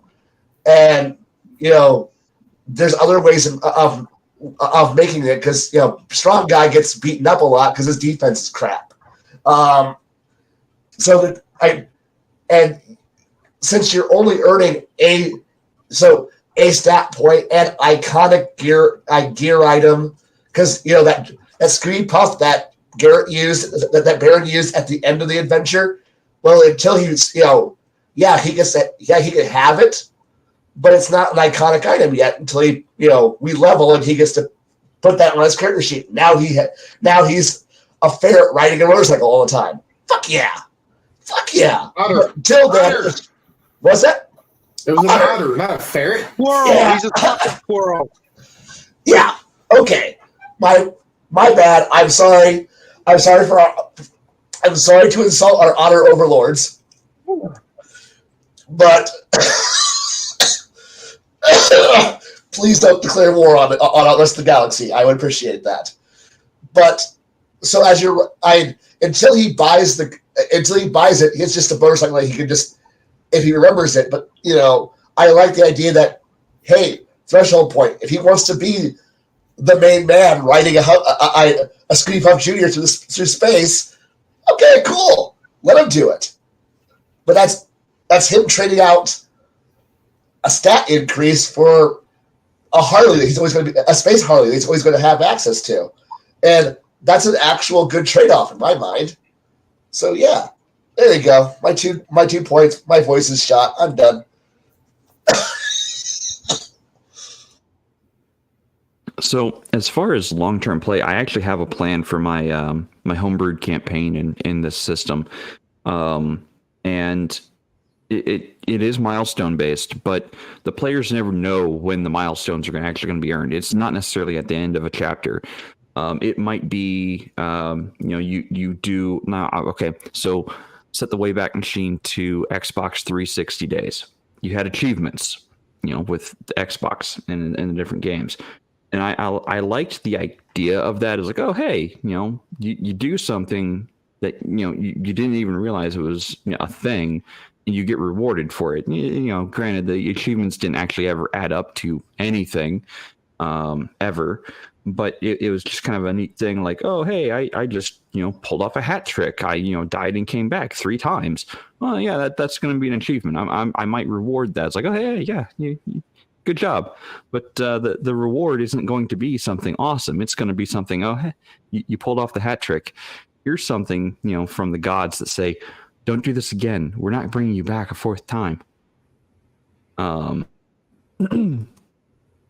I mean, so I have it planned out where I think by the end of the campaign, yes, otter folk, by the end of the campaign, the players will have racked up between 30 to 50 different unique milestones. And milestones aren't just abilities. Milestones can also be unique loot items. They can be specific types of equipment or even like relic equipment. They don't have to be just abilities or powers or magic. And that's the other aspect that we didn't even touch on was the fantasy genre has each spell is a milestone reward.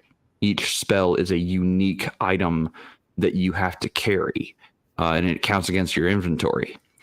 So a wizard can only ever hold up to a maximum of 20 spells ever in the system. And 10 of them equipped, 10 of them not equipped. And at that point, they don't have armor, they don't have weapons, they just have magic, and that's it. But, it really depends on how the game master really wants to run the system.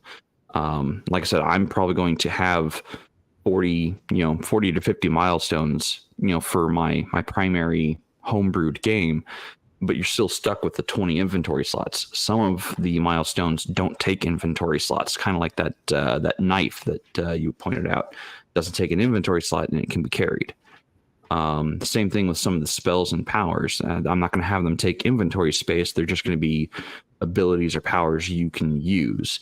So I do plan on that campaign being 3-ish, maybe 4-ish years long, and being of epic type of play where, the powerful beings will eventually be either your allies or enemies. And by powerful beings, I mean like demigods, demons, what have you. So yeah, I think there is potential. Go for it. I was supposed to say, if you could pull it off, you could pull it off.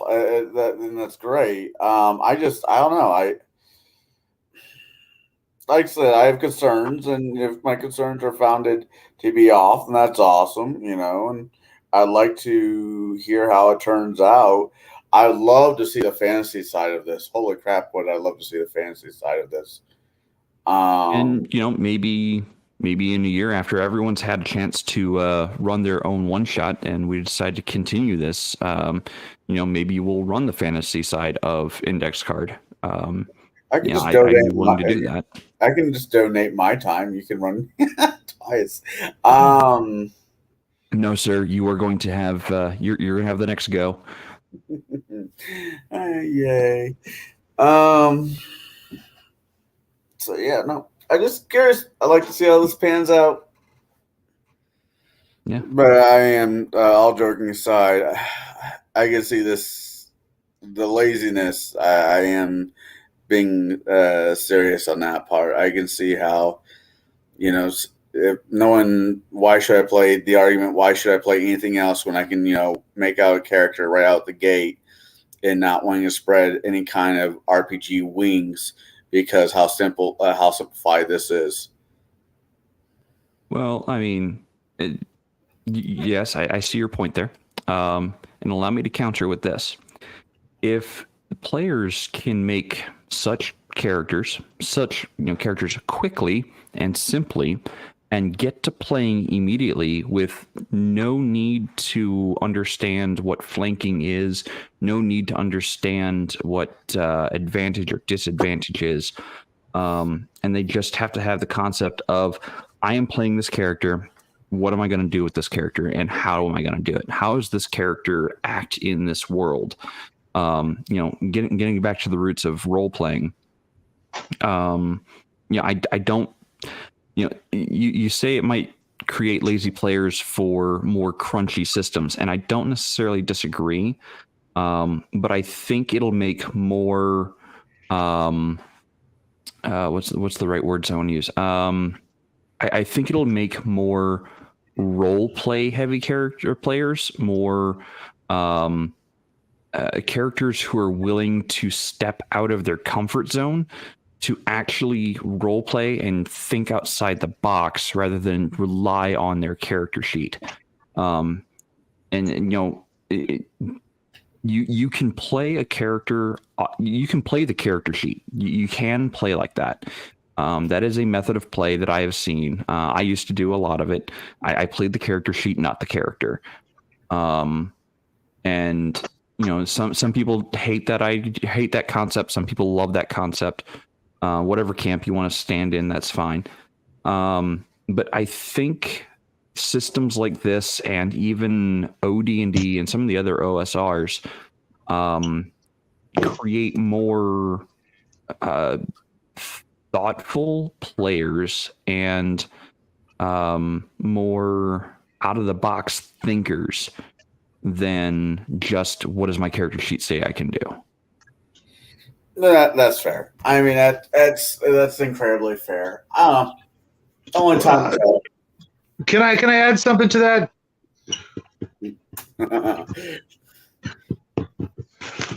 There are a lot of games out there. A lot of games that are between what you might call this level of simplicity to the most complicated, most crunchy, which I'd like a definition of crunchy later on, because I'm juggling a couple of different definitions, but there are some great stories out there. Firefly comes to mind immediately, as does Star Trek, where the characters are rather simple, but yet the story, take Next Generation, for example.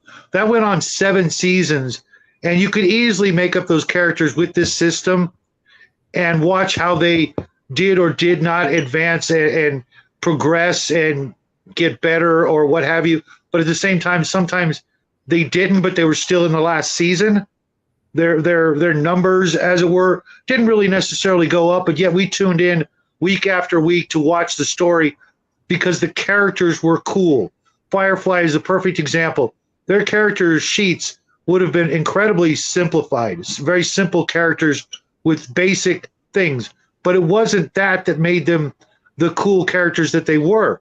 It was the personalities, the style, the look, a little bit of their back history and lore all mixed up to make absolutely great characters. And I think each and every one of these characters is a really good example of that.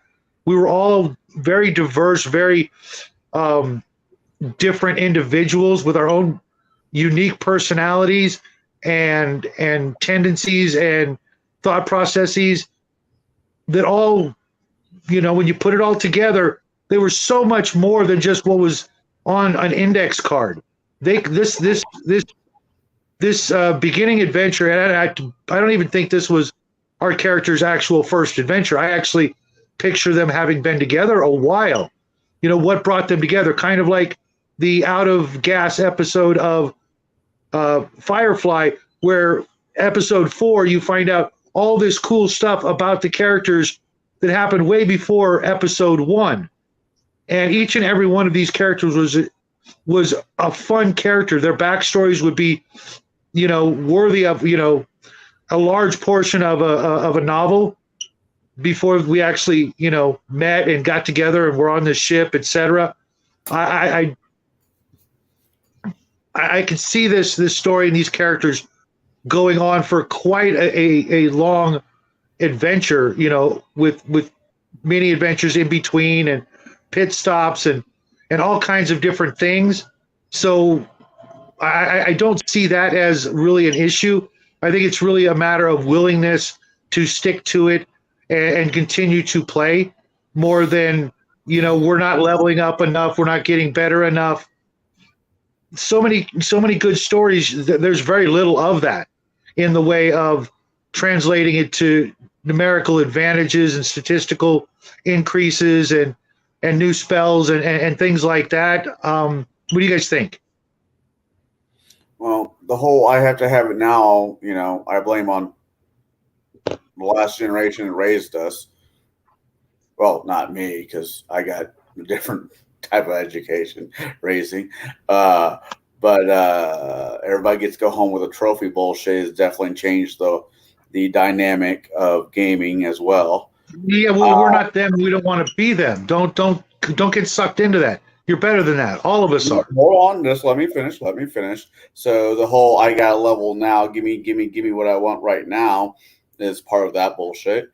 But no, I mean, I don't know. I think it was a good system. I think it was an interesting story. Would I run this? Yes.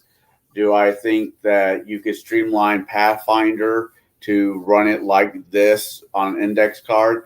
Yeah. Especially if you're an older player has been, played the system for a while.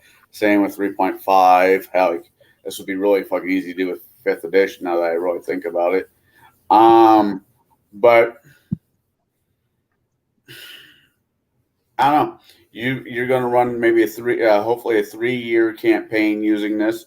I would love to see the end result if I don't try to weasel my way into that game to begin with. But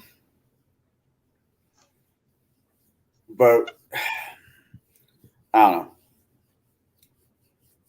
So, I can definitely see where you're coming from there, Shadow, on the, the Star Trek TNG or even original series. I could definitely see them as some of these character types in Index Card RPG. I could definitely see someone making a Star Trek themed setting or story and running some of the old TNG or TOS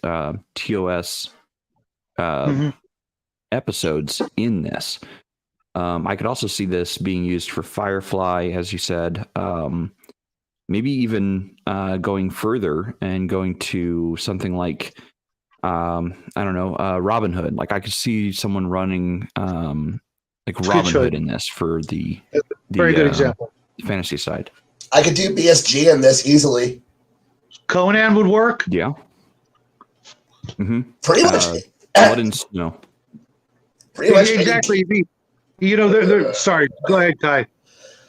Pretty much any game that you don't want to have to worry about saying what level something is, this is a great game for. Because honestly, bullshit, once you get away with this idea of I'm a level X bullshit character, you get the ability to have, well, what do you, like, are they an advanced character? Here's their stats.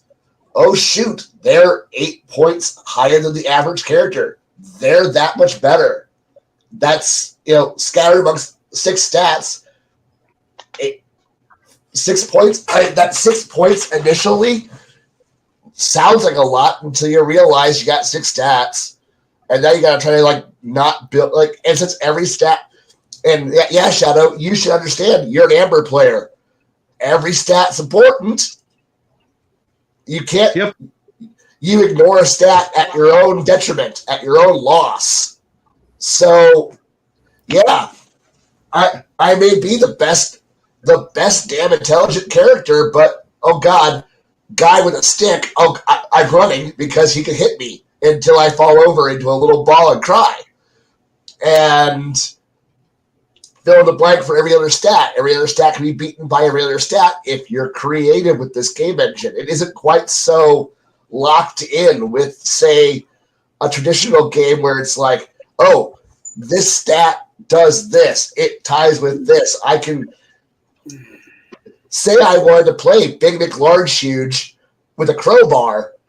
Yeah, I can either go at high intelligence, do this cool, wiggly, magical mumbo jumbo crap and work the door, and door opens, or I could go Big McLarge Huge, stick crowbar in door and wrench.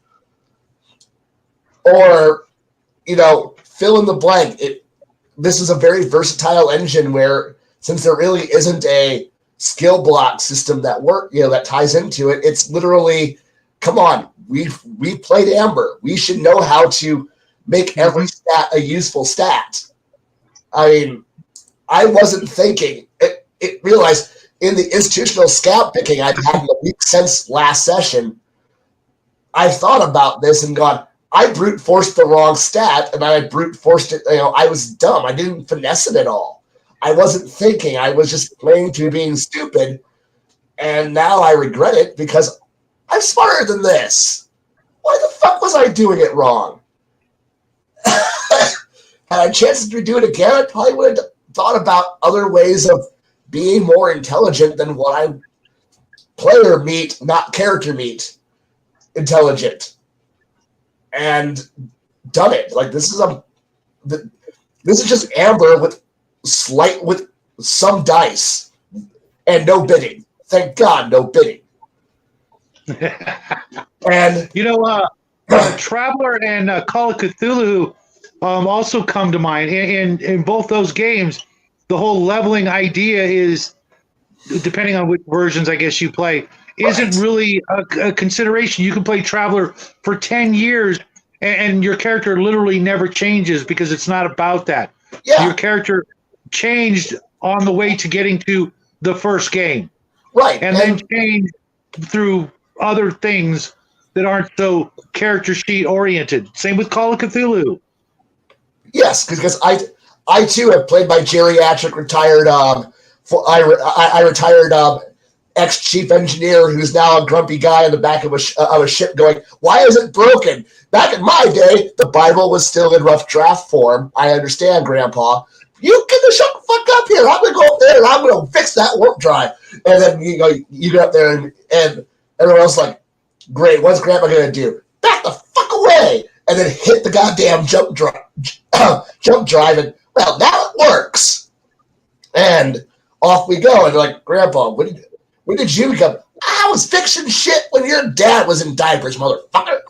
And then you go back down there. Meanwhile, you go back to Pinochle with the retired Marine Corps ranger that's down there. You're like, yeah, we're both riding shotgun and she-rock. And then like, why don't these two run a ship? Because we rolled shit on our starting income. We don't have no ship. Why do you think we're riding in passenger, in the cheap seats?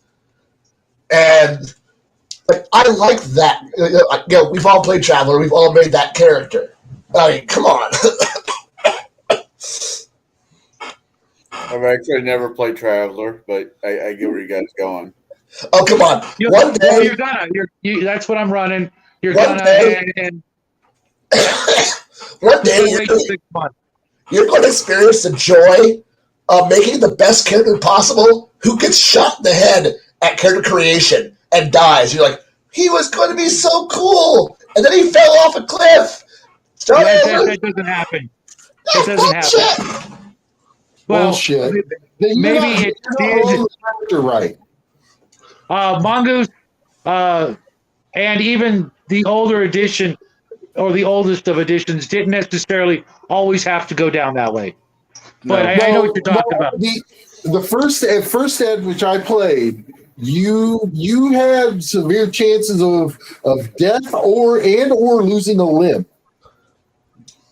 That should have been more often the case from any good GM, but you guys will get your chance. Behold my character who's got 4 robot limbs because I lived a dangerous life. I had a dream. You fuckers, I had a dream once. I was going to be the best goddamn soldier ever, but, I had 2 legs blown off, and now I'm an accountant. Mobile infantry made me the man I am today. That's right. By God, I am the best damn accountant the Corps ever saw. Somebody had to mention mobile infantry. Damn right I did. Rico, we have bugs, Mr. Rico. Oh, well, I'd be pissed to get no new skills over the length of 4 years. Yeah. I would be too, but The thing is you gotta understand. That's entirely up to you. You don't just get them; you've got to work for them. You've got to dedicate time. and actually, the way that it's set up, you can get skills or add to your skills that you have just while you're in jump. Yep. But you have to document it. Yeah. It's really not that difficult. It's a pretty good game. I'd like to hear from Bruce on this. You said you're shaken by the simplicity of this while you're writing your own system. Used to 5 chapters, you tell your race, your class, your skills, the feats you pick up. And the feats and the skills make you different than all the other elves in the tree village.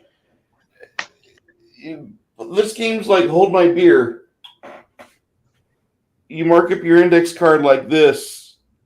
You don't really do a whole lot. You just mark your index card up. That's it. You're done. Make 4 choices. You're done.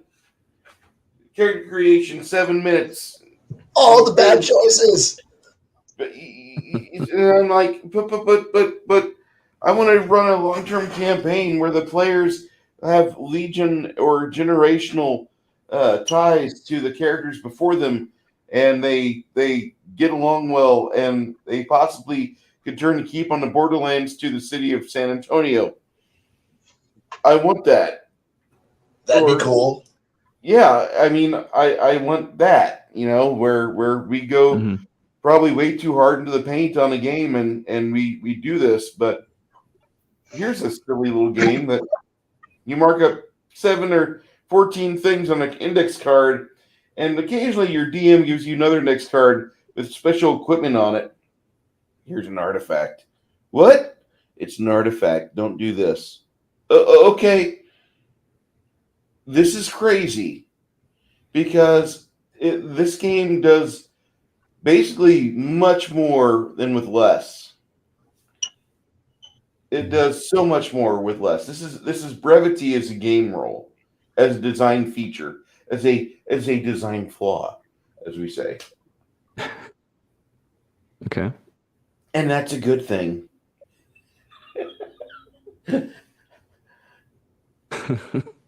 5 words, and I'm definitely going to made add me- the end of everything just so you fuckers hate it as much as I do. But what I read into that is that this game emasculated Bruce's game. It emasculates any game that's more than basic D&D. This game emasculated a hero system, which is a superior system to all other systems, which bow down to hero system and the Jewish accountant that runs it.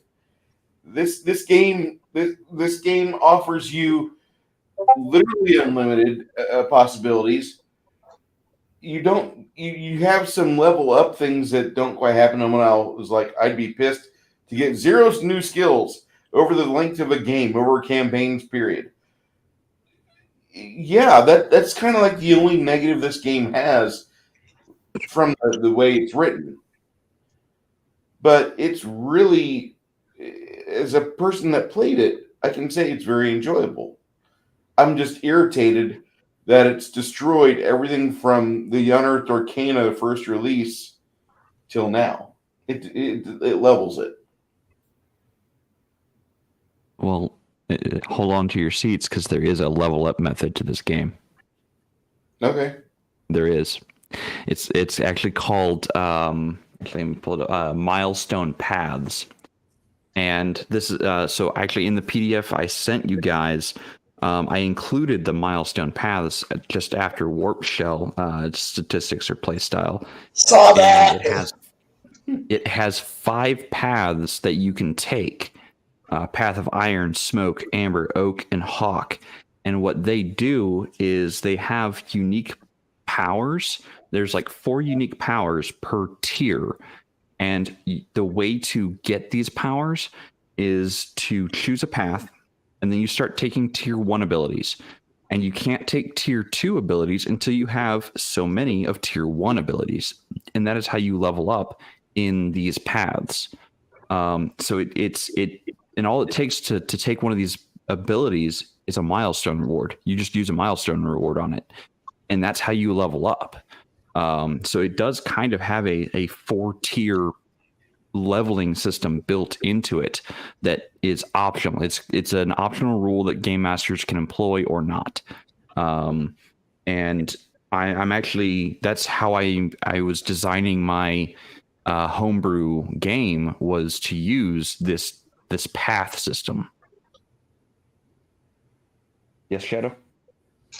Was that because I read that? I got the impression that was for the fantasy system, so to speak, as opposed to the other genres. It didn't really seem to fit. You are not wrong. That was designed for the fantasy or Alfheim setting. It could be adapted into the other settings pretty easily. I've actually adapted it to a Bronze Era setting. So I have my own, I think it's like 16 unique paths and path abilities broken into 4 tiers of 6 powers per tier. And that's for my homebrew setting. So there is methods of which you can use to effectively add levels to the game or to add tiers of play to the game. It's just not necessarily recommended for first time play or just starting play. Yeah, because I noticed it was very heavy on the magic, and while I know magic can coincide with other genres, it just seemed like a little bit magic heavy. Yeah.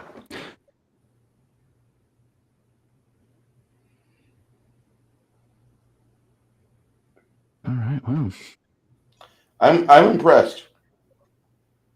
I'm really impressed. I don't know what else to say. Yeah.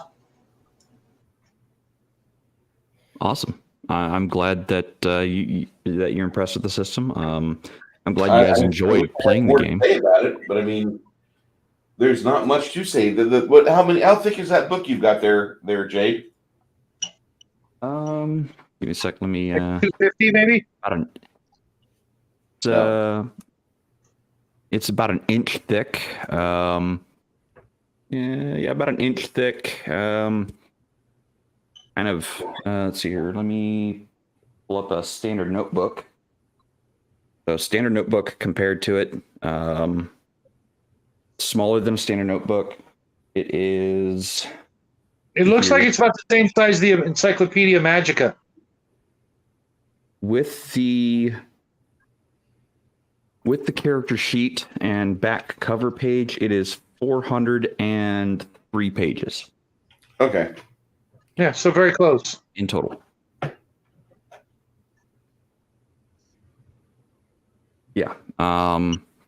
And it actually has, let's see here, Alfheim, Sword and Sorcery, Warp Shell, which is science fiction, Ghost Mountain, which is Western, kind of like Western on Land of the Shadows Dead, of Brimstone. Purgatory. Shadows of Brimstone.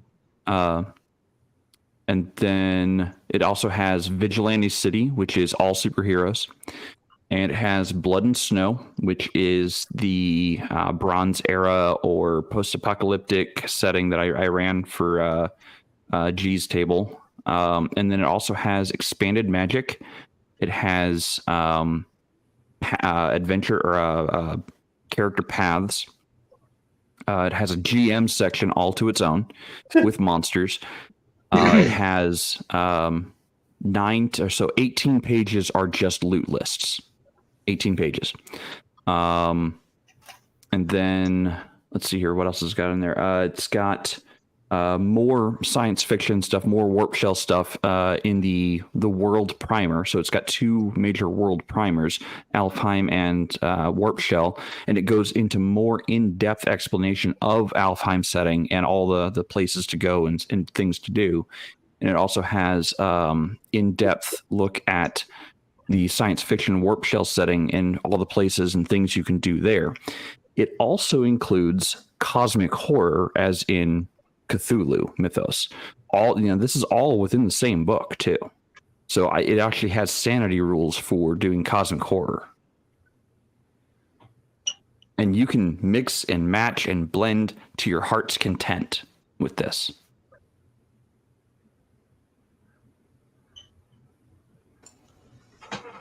Forgive me, I need to go. I'm sorry. Try to have a good night, everybody. You too, Yeah, man. Get better. Have a great I night. will. Guys. Well, Thank you for streaming with us, bud. Take care of No yourself, man. problem. I'll talk to you all later.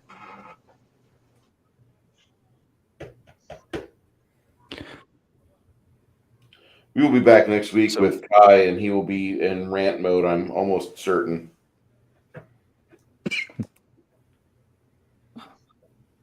Rant mode? Never. Yeah. When you ask me like what sucked me into this system or into this this book, it has everything, quite literally everything that I would ever want out of any systems out there. I haven't played Earth Dawn. I've heard a lot of great things about Earth Dawn, and I would love to play Earth Dawn, but that's 3 grades. Come on. I know, right? But I could be content playing Index Card RPG in place of D&D, in place of Starfinder, in place of a lot of different things. Yes. How would you run a modern game with that book? Like a contemporary, like James Bond. Okay. So that's actually available in the Runehammer forum community. Someone has actually made, based on the Division, a setting primer for Index Card RPG using basically the Division as a setting. If you're not familiar with the Division, I can say I'm not entirely familiar with the Division. I just know it happens in modern setting. Yeah, it's a modern type in the eyes. It's Just curious. Tom, it's based on Tom Clancy's The Division. So it has more modern warfare. It has counterterrorism built into that aspect of it, and that's available on just the Runehammer forum.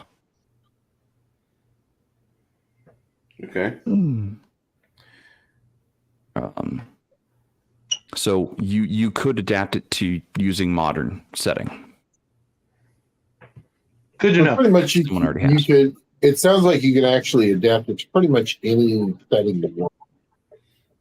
Yeah. Well, that was the one Actually, I just genre I just didn't, hear that, because other genres that you mentioned could also be modified to make a, more focused genre, if you, as it were, but that was the one thing that I didn't hear, because it would be close to sci-fi, but maybe not entirely. But at the same time, you could take the Division and pop that into sci-fi and meld the two, and maybe get something a little bit more, maybe a particular flavor of sci-fi, without complicating it too much.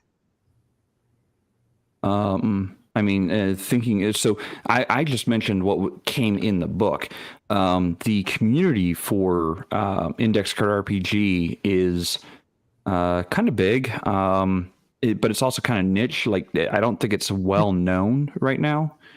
So I'm actually on the Runehammer forums as Jade, and they've got a lot of stuff out there from the community. They've made, I think, First Responders. They've made the Division. I think someone actually made Hyboria. So you can actually play Conan with Index Card RPG. I think someone was working on a Final Fantasy edition of it, where you could actually play through the different Final Fantasy games as a tabletop role playing game.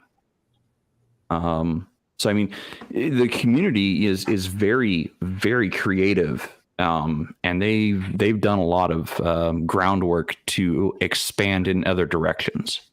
Well, that's one of the things I noticed about this particular game, is that it actually inspires the good old ways of playing, and that being the creativity, both on the player's part and the GM's part. Here's a framework, here's a skeleton to work with, but go do the rest of the shit yourself, because eventually, if you like the system, you're gonna anyways. And that's how we, I hate to say it, but in the old days, it was more about what was up here than what was on your character sheet. How are you going to, get in and out of these problems, get the players in and out of the problems, create the challenges, etc., without always having to refer to somebody else's written words. Do it on your own, and you'll learn the system better, and you'll make it more your own system. Yeah, which is something I miss a lot. Yeah, I can't disagree with that. Green Apple says OFF. I think he's referring to Final Fantasy. I think. And I know there's a big group of people out there that love Final Fantasy and love tabletop role-playing games. And there's a huge community out there that actually made Pathfinder rules, or changed Pathfinder rules to fit Final Fantasy, Pathfinder 1E. And they did a lot of work on it, and they even included new and unique abilities like Limit Break. So I mean, the community who love Final Fantasy is really, really large. And when I saw that there was someone creating rules for Index Card RPG Final Fantasy, I'm like, whoa, wait, that can be done? What else can this system be put into? Like, what other, settings can be modified, or can this be modified to fit into? And the answer is literally anything. If you have a game master who's willing to put in the legwork.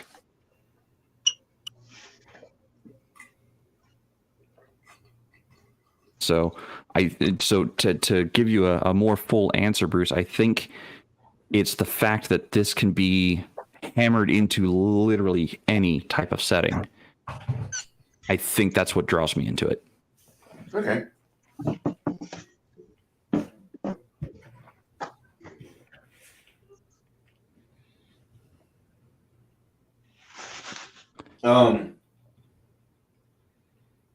We've got 5 more people to run their own one shots, and this would be if your system is not holding up well, this system would be a fine stand-in or substitute teacher system to run, and everybody would just get it. I think. I'm not saying I want to like abandon my idea of I'm going to beta test the By system no I'm means. making here, but if you guys wanted to run your game and hell, just use Index Card RPG, I think it would not really suffer. I think it would work out just fine. No, since I'm the But next I one, do. go for it. I was going to say, I do want to experience 5e. I do want to experience Traveler. I do want to experience Exalted. I do also want to experience yours, Bruce. I also want to experience what Kai is going to have planned for us. Like, I want to experience more game engines. I really do. But if you're crunched for time and you just don't have the ability to put together that specific engine, yeah, I could see using Index Card RPG as the stand-in, as the engine of play. Well, I mean, I'll tell you that, like, I was looking at the Rod of 7 parts the other day, and the 3 options they give you for beginning the Rod of 7 parts, which actually, if you just rearrange the events and do this minor thing, but use the bullet points it gives you to start, that entire prelude to that campaign path is about 5 hours. And that would be something you could convert to this real easily. It could be very RP intensive, or you could just do combat. I don't recommend just do combat because you're human sized and you're going against minotaurs and ogres and other big things in second edition AD&D at a low level. And that's typically fatal. Some of you guys don't think so, but I think so. I mean, heck, and I just put it in our Discord, but they actually have a conversion from 5e over the Index Card RPG. Okay. It's a 15 page little thing there. Yeah, I do remember seeing that. And it goes both directions. You can actually take it both directions. They even have a G.I. Joe one too. Well, G.I. Joe got their own system, actually. Well, no, but it's for Index Card RPG. Well, yeah. Like someone built Despero. The funny thing is about that with the G.I. Joe one or even the Division one, you could take either one of those and run a Stargate command with it.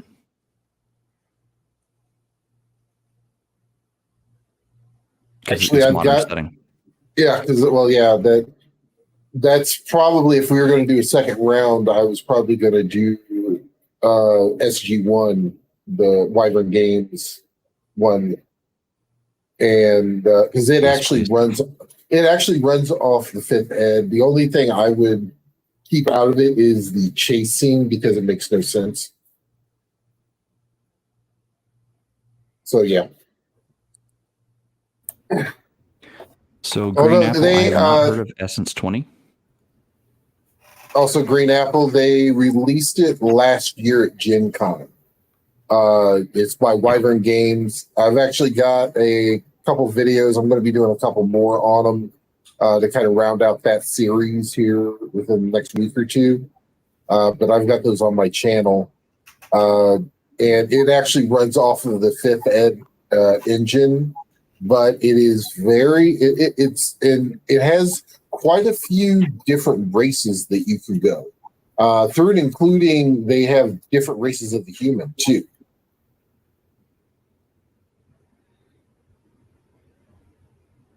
So because you got the Tari, you've got all the different planets, and all that in there. You've got it's very interesting. Because where it falls is just before they find Atlantis. So the end of the System Lords. Yeah. Basically, I think it's Nice. ball. Was it? I think ball was the last one. Ball was Ball was there during the fight against Anubis. Yeah, it was ball. Yeah, roughly in that. I think it's like season 6, season 7. I want to say is roughly where that takes place. I'd have to look at it, but actually, it's actually a pretty solid game. Yeah, I remember you saying that at Gen Con when we were there. Mm-hmm. So only yeah, played 3 I'm sessions looking of it. forward. I am looking forward to everyone's game. I'm asking that you guys don't use index card RPG. I want to run. I want to play the systems that you want to run. Don't play the system that I'm having fun like tinkering with. Play the systems you want to run. And put on a show for not just us, but for the audience and for yourself. Have a good time with it. Yes, you could use the index card RPG engine. I'm not going to stop you from doing that if that's what you want.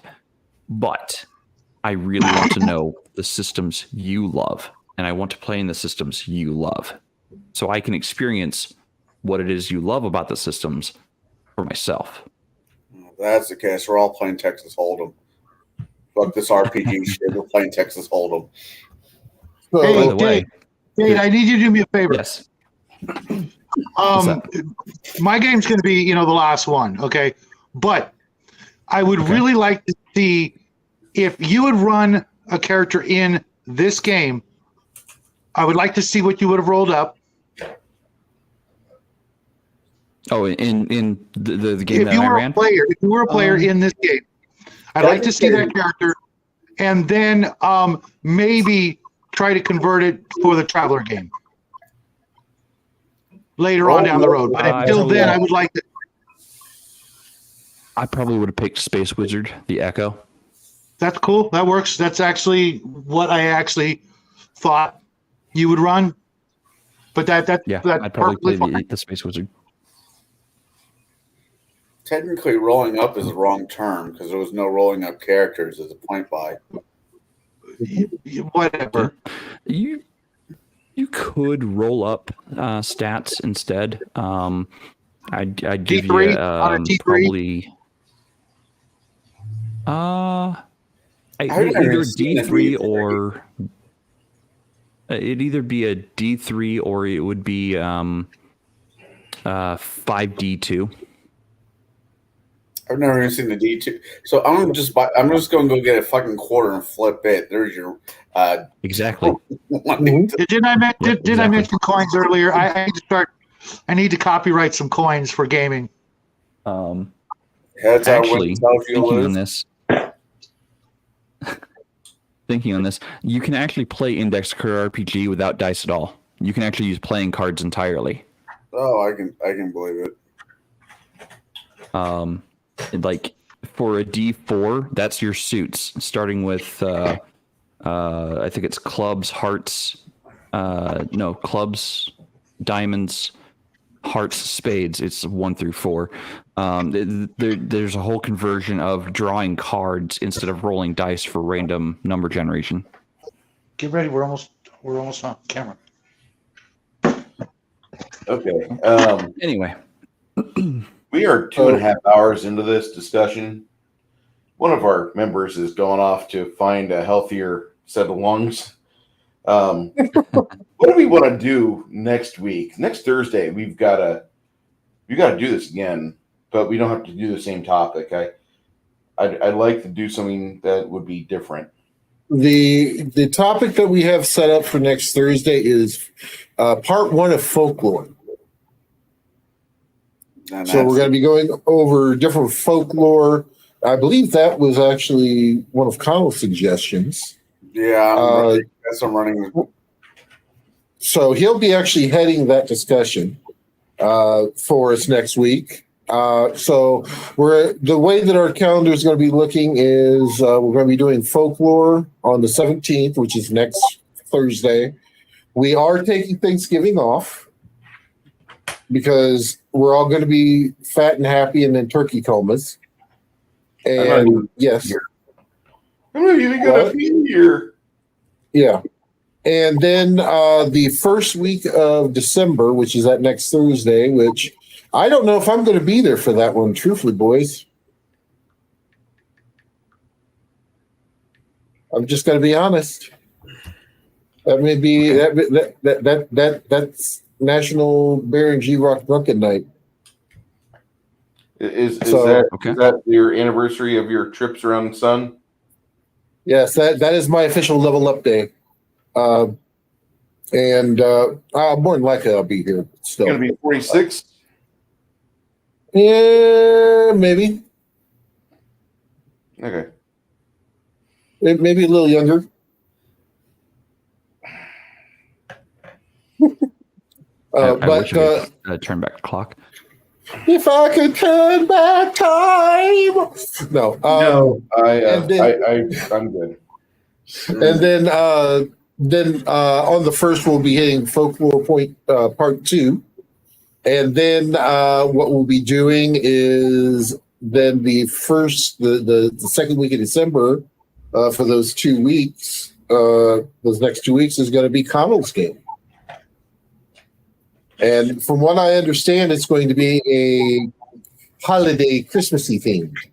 Yes. So, it's going to be like the Brady's meet the Go Fuck Yourselves. Wait, it was a big band there in the 60s. It's just depends on how you spell it. So, yeah, it's going to be a good time. And I do encourage everybody go over and check out Legion of Myth. Legion of Myth tomorrow for Veterans Day is going to be doing a 24-hour stream. All proceeds are going to be going to Wounded Warriors. Make sure you go over there. You give Max some love. Heathen Dog, I think, is going to even take a couple shifts there. Of course, Friday Night Chill stream also will be wrapped in that. Mashed in there. Yeah, the one thing that I would definitely ask everyone to do is if there's a veteran in your life, whether it be a friend, family member, make sure you give them a phone call. Just, if nothing else, just check up on them. Thank them for their service. Thank them for what they did. Because they are very important. They are what kept our country free. And make sure that you give them a little bit of love, check in on them, make sure that they're doing all right. Take them out for a lunch, because a bunch of places are doing free lunch and dinners for veterans. Just all over. Just make sure you check in on them and everything else, and make sure they're doing okay. Sounds like a wiener of a deal. Some places give away free hot dogs and whiskey. Okay, so Darren G-Rock, I know you're a busy man. What do you plan on adding to the contents of the interwebs in the next week or two? Well, I'm going to be, as I stated before, I'm going to be probably finishing out. I've got a couple that I need to record yet. Basically going over the equipment and feats of SG1, because I did a couple, basically hitting the races and classes of it. But there's more to do, and I will say that watching your stream the other night did kind of inspire me to kind of get back in there, do a little bit more deep dives, maybe doing a little bit of overview on different systems. I think I'm going to finish that one out, and I may even try to dig up another one to kind of do a little deep dive myself into. It might be an older system, it might be a newer system. I haven't decided yet, but I think I'm going to start going that type of content back in. I'll more than likely this weekend I will probably be on Twitch at one time or another. Some buddies of mine, my buddy who's in my chat earlier, NZ, and another buddy of mine, American Hillbilly, over there on Twitch. They've kind of got me back into World of Warships, so we've been playing and leveling ships up and buying more ships and having all kinds of fun. So yeah, if you want to come and see us do either really cool stuff, or you want to hear a New Zealander come up with the most interesting way to cuss, definitely come check us out this weekend. You know, I'm quite of an enjoy. I do like a lot of World of Warships. I don't like how the RNGesus seems to fail you when you pray to it the most. But I love World of Warships, and I'm thinking about installing it back on there again. But how often do you guys play? We've played every day this week. I told them I couldn't play tonight because usually I'd be playing right now. I told them I couldn't play tonight because I had this to do, and they were like, "Okay." All right, let me start the download.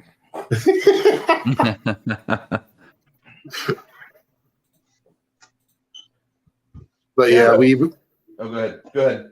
Yeah, but that's basically what we're probably going to be doing this weekend and into next week. Shadow, what do you got coming up? Well, right after this video, I've got a quick craft video for you chess fans out there, inspired by Connell, actually. And then tomorrow, we will be hanging out with Max at some point, either tomorrow or Friday night, that being my son and I both, to talk about Veterans Day, as well as maybe talking a little bit about the traveling Vietnam memorial wall that's traveling through the United States in various locations over the next couple of months. Then Saturday is Bruce's game, which I know I'm looking forward to.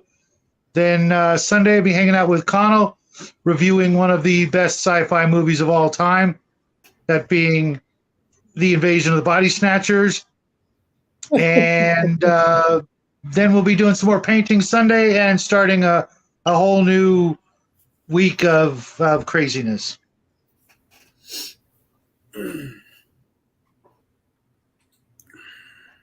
I guess I'll go next. Let's see. Tomorrow I will be doing my part of the festival of King Robert. I will be beginning by drinking and eating and whoring myself into an early grave. Then Saturday I will be drinking, eating, and watching my character in Bruce's campaign go into an early grave. Because, Baron is always rooting for the TPK. Sunday, I will be talking about, as Shadow said, was yesterday. As Shadow brought up, I will be talking about the 1951's Invasion of the Body Snatchers. Not the later one with Donald Sutherland, not Donald Sutherland. Yeah, Donald Sutherland. But the one that came before that. It's a good old black and white film. Then again, to me, all movies are good old black and white films. So then Monday, I will be playing a new game to me. It is it's called Battle Wagon, and it's based on naval combat during World War II. I will be doing that at my local game shop called Just for Fun. If you're in the area, you know where I'm talking about. Other than that, yep, going with the eating, drinking, and whoring myself into the early grave festival of life. So, Jade?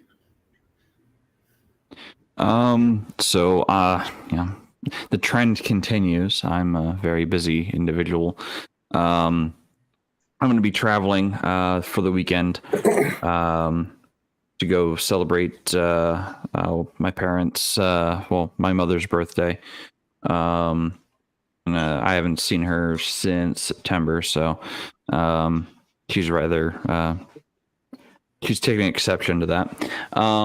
That I haven't gotten down there during October. So I'm going to go down there. Yeah, well, I have to go get some boards and mend some bridges and and yeah, go make sure to keep mom happy. And then so I would like to have time to get to back to my game mastery video series, which I haven't been able to sit down and do. A lot of things keep kicking me in the teeth when, as far as time constraints and how many things take up time. I was gonna have Fridays off, but we just got a big project in it that where I work, and I had to cancel my vacation for tomorrow and move it to the end of the year. Yeah, so that's probably gonna have to happen for the next 2 or 3 weeks, depending, because of how massive the project is. So Those bastards. You see, I don't take exception to this. It's like, okay, yes, I will move my already scheduled Fridays off until the end of the year. I'll just, every time I have to cancel one, it gets moved to the end of the year. I already have the last week of the year off. Like, I'm not doing anything the entire week between Christmas to New Year's at all. I'm not working that week. I've already taken it off. However, if they keep taking up my Fridays because of this massive project, my time off starts now, the 22nd of December, until the end of the year. And if I have to skip the next Friday, it's the 21st until the end of the year. And if I have to skip the next Friday after that, well, it's going to be the 20th to the end of the year. So they're digging themselves their own graves in this instance, because these projects are going to go out the door and they're going to come back and they're going to need to be revised, because we just can't do any projects right the first time. Apparently, we always have to get revisions done. So these revisions are going to come back in the last 2 weeks of December, just based on how things typically lay out. And I'm not going to be there. So hopefully I will start having time again to to be able to record. So yeah, I'm looking forward to having some recording time. Just not right now. I'm going to have to come visit you in person for 2 things. One being Tablebreakers related, and the other thing being steering fluid, and that steering fluid hose replacement thing. Because I can't have a car that doesn't need me to pour more money than I have. Call to adventures. I'm kind of threatened by the size of that E. That is cool, though. So I might have to, get all that squared away and take a night off of the celebration of King Robert. Yeah, for those of you who don't know, Epic Origins Call to Adventure actually is designed with 5th edition D&D in mind, and you can actually gen up your entire party of first level characters with Epic Origins. So I think that's what Connell and I are going to be doing at some point to make the pre-made characters for his game. Okay. So anyway, Bruce, what you got? Well, tomorrow night after work, if I survive a day in my freshly restored pump truck, which has been off the road for over a year, and when we started it up, the air conditioning broke, so it was a warranty fix. It took them 3.5 weeks to do. In the process, they also fixed my air compressor and numerous other items because it's an international. And internationals are garbage. I don't care what your opinion is. Also, internationals with Allison automatic transmissions are doubly garbage. Well, we're going to pick it up tomorrow and see if I can do a couple jobs. We'll see what happens. If I make it through the day, if I survive, I will be back here at this desk making bad jokes with Max over at the Legion of Myth Veterans Day stream. I guarantee nothing that will fall out of my mouth, though. I've been doing very much everything I can tonight to put it on mute as soon as I'm done talking so I don't have like some horrible political Tourette's come out of my mouth. We did have an event happen this week, and I'm trying to keep that off the stream. I got people that I respect, and I don't want them to start foaming at the mouth because I say something that they don't agree with. So tomorrow night I'll unload. Saturday we've got the game, a big one, and you guys just be there on time. I'm talking to my panel, not my audience. My audience, I love you. You guys are great. My panel, I want to be there about 12:30, starting everything off, and hopefully, God willing, we'll get straight into the action because it's ready to be delved into. And I think, oh yeah, and then Monday night is a kind of a refresher for me because I haven't watched Major Pain in over 20 years. And Janet wants to watch me. That's a classic. Major Pain. Oh my God, yeah. So we'll do that. I love that movie. What do you have for us, Jade? You already went. He already went. We've gone Johnny around the circle. I didn't You realize laughed. that was the last one. I'm sorry. Okay, well, I think next week's going to be a badass show. We're going to be talking about folklore, which I love folklore.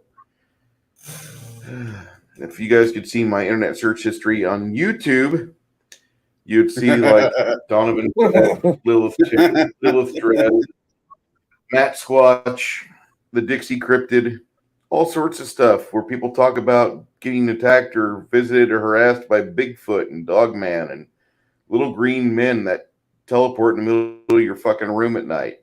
Also, occasionally I get Shadow and Nathan Allen on my screen, and I listen to them for a while. But folklore is going to be a lot of fun. You guys have anything to add before we cut the tape on this? One little thing, guys, because I do have to hit the road. I did a video today, one of my Why We Play the Game videos, and it's called The People. And as good as this game engine is, I probably said it better this morning because it's been a long day. But for me, as always, it's the people that make the game great. And you guys are perfect examples of that. And I'm really grateful I got to be in this one. And I'm looking forward to all the other games I get to be in throughout this year and next and etc. But just remember that, guys, that, you know, at the end of the day, it really doesn't matter the game. It's the people that you game with. That's what's really important. And I hope you guys will remember that the next time you game. And if you're still with us, I want to give a shout out to Legacy Game Mastering because I've forgotten to do that the past couple of times. I've been in front of a camera. As a matter of fact, today's video was dedicated to him. He's a hell of a guy. I like him. He's a real nice fella. But every time, because of this miserable week that's happened and it's out of my control, I've gotten in Tourette's. So I've just decided, let me give it a day or two, and I'll do a video on the Paladin and get back on this. Because I do love Dungeon Delvers. The more I am reading through it, the more I see the artwork, the more I really do value it for the system it is. It's a good bridge of complexity between 3rd edition and 5th edition, 1st edition. And it's got a huge saturation of rule cyclopedia, 1st edition AD&D. That just it permeates. You can't help it. It just the feeling, the tone. It just feels like an old school game, which is why I bought it. I bought it because it was the most expensive thing on Biggest Geekest website, and I wanted to review the biggest thing on the Biggest Geekest website and tell people about BigGeekEmporium.com. But aside from the fact I've had Tourette's this week since Tuesday fucking night, Wednesday morning, I want to give a good shout out to our friend Legacy Game Mastering, and I just want to say one thing. You guys may need to turn down your volume, and I mean turning down your volume in 3, 2, 1. I hate the tampons of the coast. They're turning the gamers gay.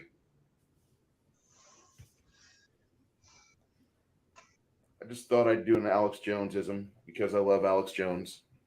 See, and I thought that was the Kool-Aid. My bad.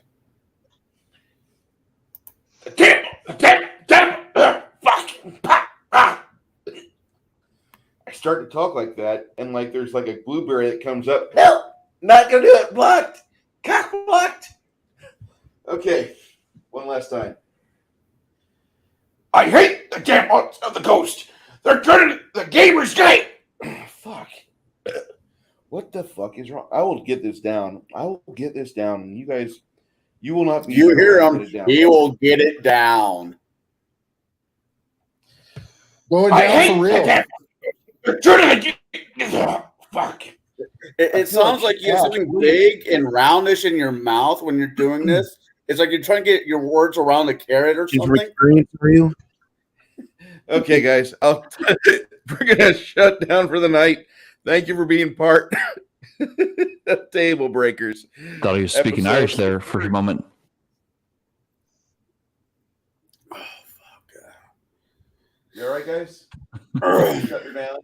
5. Good night, everybody. Night. Night.